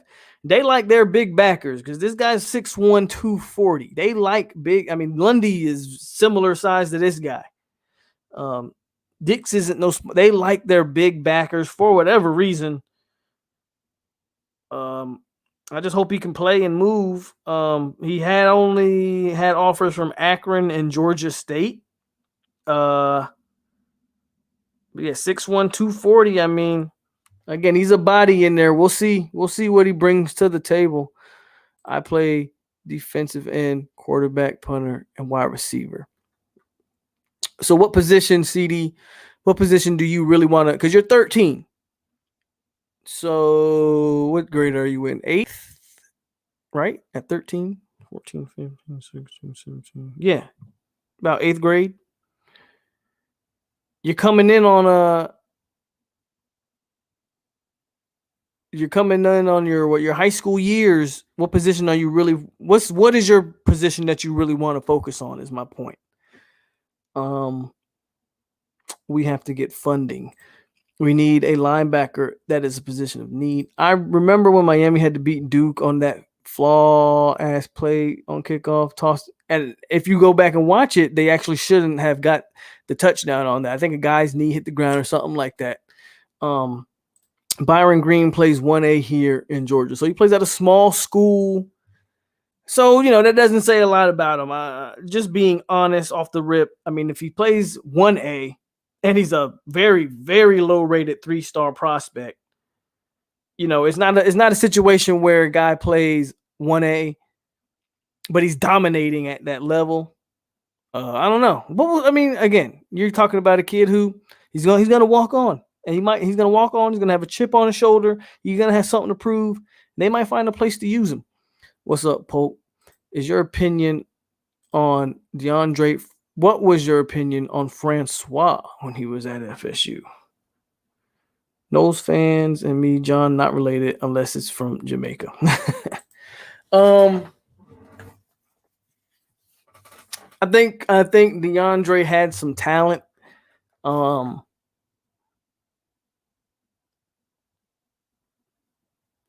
don't know. I think Francois played before he. Again, man, I've talked about this before. Jimbo really screwed the pooch, man. In my opinion, on the quarterback recruiting, DeAndre Francois shouldn't have had to play as a everybody's not always ready to play as a true freshman, and that he was a redshirt freshman, but still doesn't mean he was ready. I think they had no choice but to play Francois sooner than they really wanted to play him, and I think that kind of hurt his development. Then he suffers the injury, and so Francois had a rough time at Florida State. I thought he had some talent. He wasn't the best decision maker, and I'm just not even talking about off the field, just strictly on the field.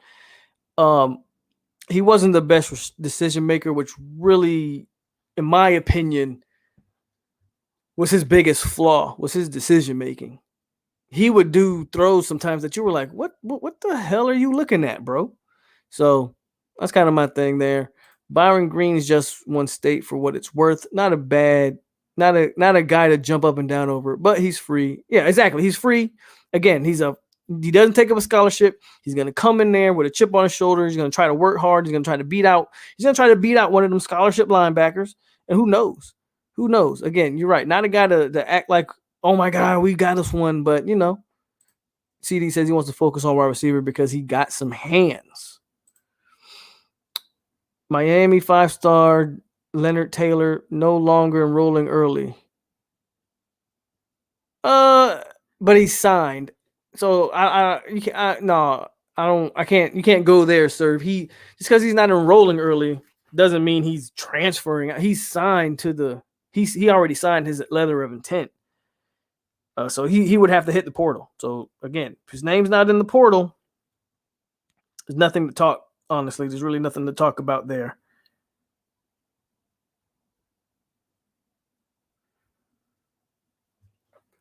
My papa was a defensive lineman at Florida State. Oh, that's what's up. So you no-blooded. You got it in your veins. It's running through your veins. It's running through your veins, man. I think his biggest problem was standing in the pocket too long and taking the hit. It didn't help that he played behind that offensive line as well. Definitely didn't help there.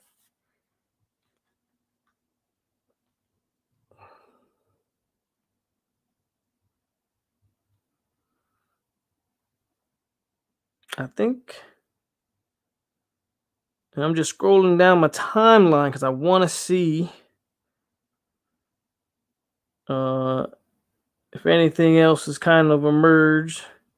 It's funny because every time I'm on, it's like every time I do a live, something always pops up on my Twitter.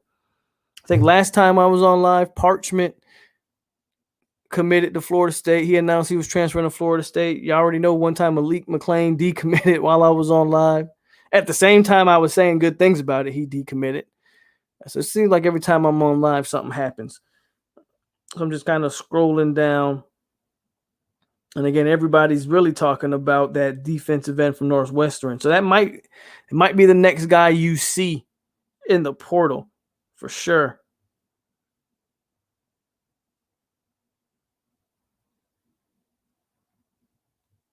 And I think that's it, man. I think that's all we got for today. Yep, I think that's all we got for today. He says, I went to Florida State football camp and our players did not show effort to win a game. You can't go all the way up there and not show effort, man. You got to get them boys in check. I think Fuller's scheme is making Odell look bad as a coach. There's no reason Marvin Wilson should have underperformed so bad this year. Chris Miller, what's going on? What did I miss about Jimbo and Twitter? Talked about that. basically there was a war Saturday night between the pro Jimbo guys and the Florida State fans that are ready to move on from it. That's all. That's really all that I was talking about. Is the division that this fan base is always divided about something. So whether it's Norvell and Taggart or Jimbo and it's just always something, man, that these guys want to talk about and argue about on Twitter. It's entertaining if nothing else. Bro, you see Miami Heat colorway jerseys, them joints ugly. I didn't see them tonight. I thought those Houston Rockets ones were ugly.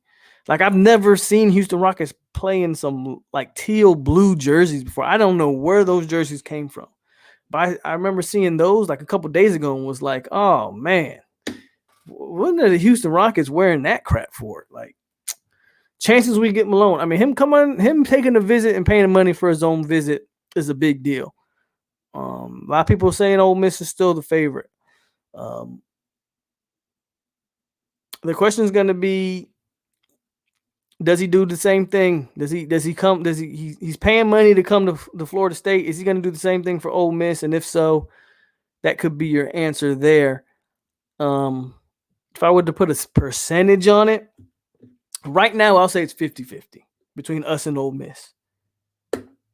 Or if not 50-50, 60-40 leaning towards Ole Miss. I still think Ole Miss is maybe the favorite. But again, the fact that he's interested in us and he's willing to come, that's, it's a plus for sure. I'm thankful for what he did here. Dude ran from his home life. Not upset about that. I mean, not only that, somebody offered you 75 mil. I don't think anybody would have turned that down. The problem with what he did, and I've said it before and I say it again, it wasn't that he took the money. It wasn't that he left. It was the way in which he went about his business. He could have took his money. He could have left FSU, but he could have left FSU in a better state. He could have continued his job until it was time to get out. He could have recruited until it was his time to finally leave. He could have did all that stuff instead of checking out for the last however many months.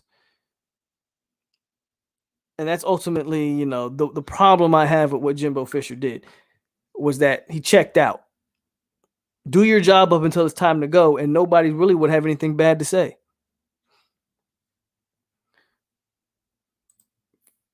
Facts. Priscilla says, great show. Good night. Good night, Priscilla. What's your opinion on George Wilson not playing since sophomore year? It's tough. It's tough. It's tough to evaluate him when he didn't play since his sophomore year. And then that sophomore year, he's obviously just playing JV ball. It's tough. But it's so intriguing because he has all the measurables. He has all the physical traits. He's a tremendous athlete from his basketball playing. You see the step. You see he's got the quick step, the explosiveness. It's just with him, there's probably a good chance he doesn't play. Patrick Payton has a better chance of playing, year one than maybe George Wilson does. But at the same time, who knows? Maybe George Wilson gets in there with James Storm. He comes in at 215. Next thing you know, he shows up in fall camp and he's 230. 6'5", 230. I'll put him on the edge right now and let him go. So he can learn on the fly. Do him some favors. Don't put him in there. Don't cluster things for him or make things so clouded or convoluted for him, right? On a 3rd and 10, guess who? Patrick Payton on one side, George Wilson on another side, and say, hey, pin your ears back and go get this quarterback. Any type of 3rd and long situation, pin your ears back and maybe just use them like that. But it's very tough to evaluate a guy with just 1 year high school ball. Everything about him says potential. Everything about George Wilson is potential. I don't think there's anything really concrete about, there's nothing concrete about any recruit for that matter, but specifically him. you're looking at what he potentially could be, and you're just looking at the athleticism and going, you got something there. So we'll see, man. A good question, Tyler. Chris says he agrees with all that. Basketball is where I thought I'd rather go to college for that. Follow your dream, CD. If you like basketball more, play basketball, man. How tall are you? Are you tall? If he adds 25 pounds of muscle and doesn't lose that first step, monster. Chris hit the nail on the head. Absolutely. If he don't lose a step, he's in the game.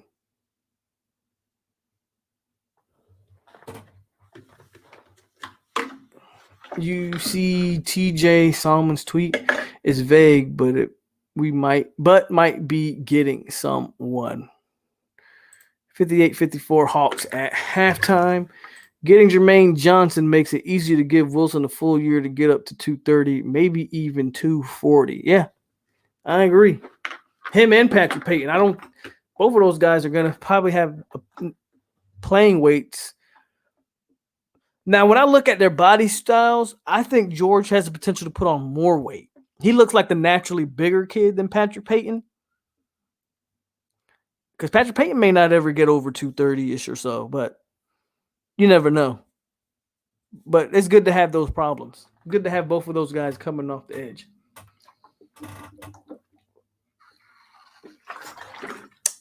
All right. I'm intrigued by Jermaine Johnson, but I don't know how much about him. What are we getting here? We're getting the guy that's just productive. Was a big rotation piece at Georgia. He wasn't a starter, so we're not going to pretend like he's coming in. He's going to look. I don't need Jermaine Johnson to come into Florida State and get 13 sacks. If he can get 5, 6, 7 sacks, that's going to be a plus in and of itself. You know what I'm saying? So that's really what you're getting. You're getting a guy that was productive and had 5 sacks at Georgia and with limited snaps. He was not a starter. He was a rotation guy and was able to get 5 sacks. He's going to come to Florida State and be a full-time starter. I'm not saying that production is going to double, but if that 5 can go to 7, 8, you'll take that all day, every day. Thanks everybody that tuned in, though. That was the last one I'm going to answer. I'm definitely going to get out of here now. I'm definitely going to get out of here. And it was another great show. Still got 60 people in here, but I'm going over 2 hours and I got other things to do. Thanks everybody who tuned in tonight. Thanks everybody in the chat. I'm definitely going to do, again, I'm on leave. I don't have to work. So I'm going to do another live stream this week. So whatever questions you got, hold them, and we're going to hit them up on the next show. Clayton wants me to keep going, but I got other stuff to do, Clayton. I can't go all night. Thanks, Fire Show. Thanks for the sub, man. Thanks for the sub, Chris. We continue to grow this community. So hit that like button on your way out if you didn't hit that like button on your way in, man. And again, like always, stay classy, Seminoles. And we're going to have another show coming up here. Who knows? I might do something tomorrow just because I don't have much going on. And I will definitely see you guys next time. Thank you for tuning in. You guys have a great night. And we out here, baby.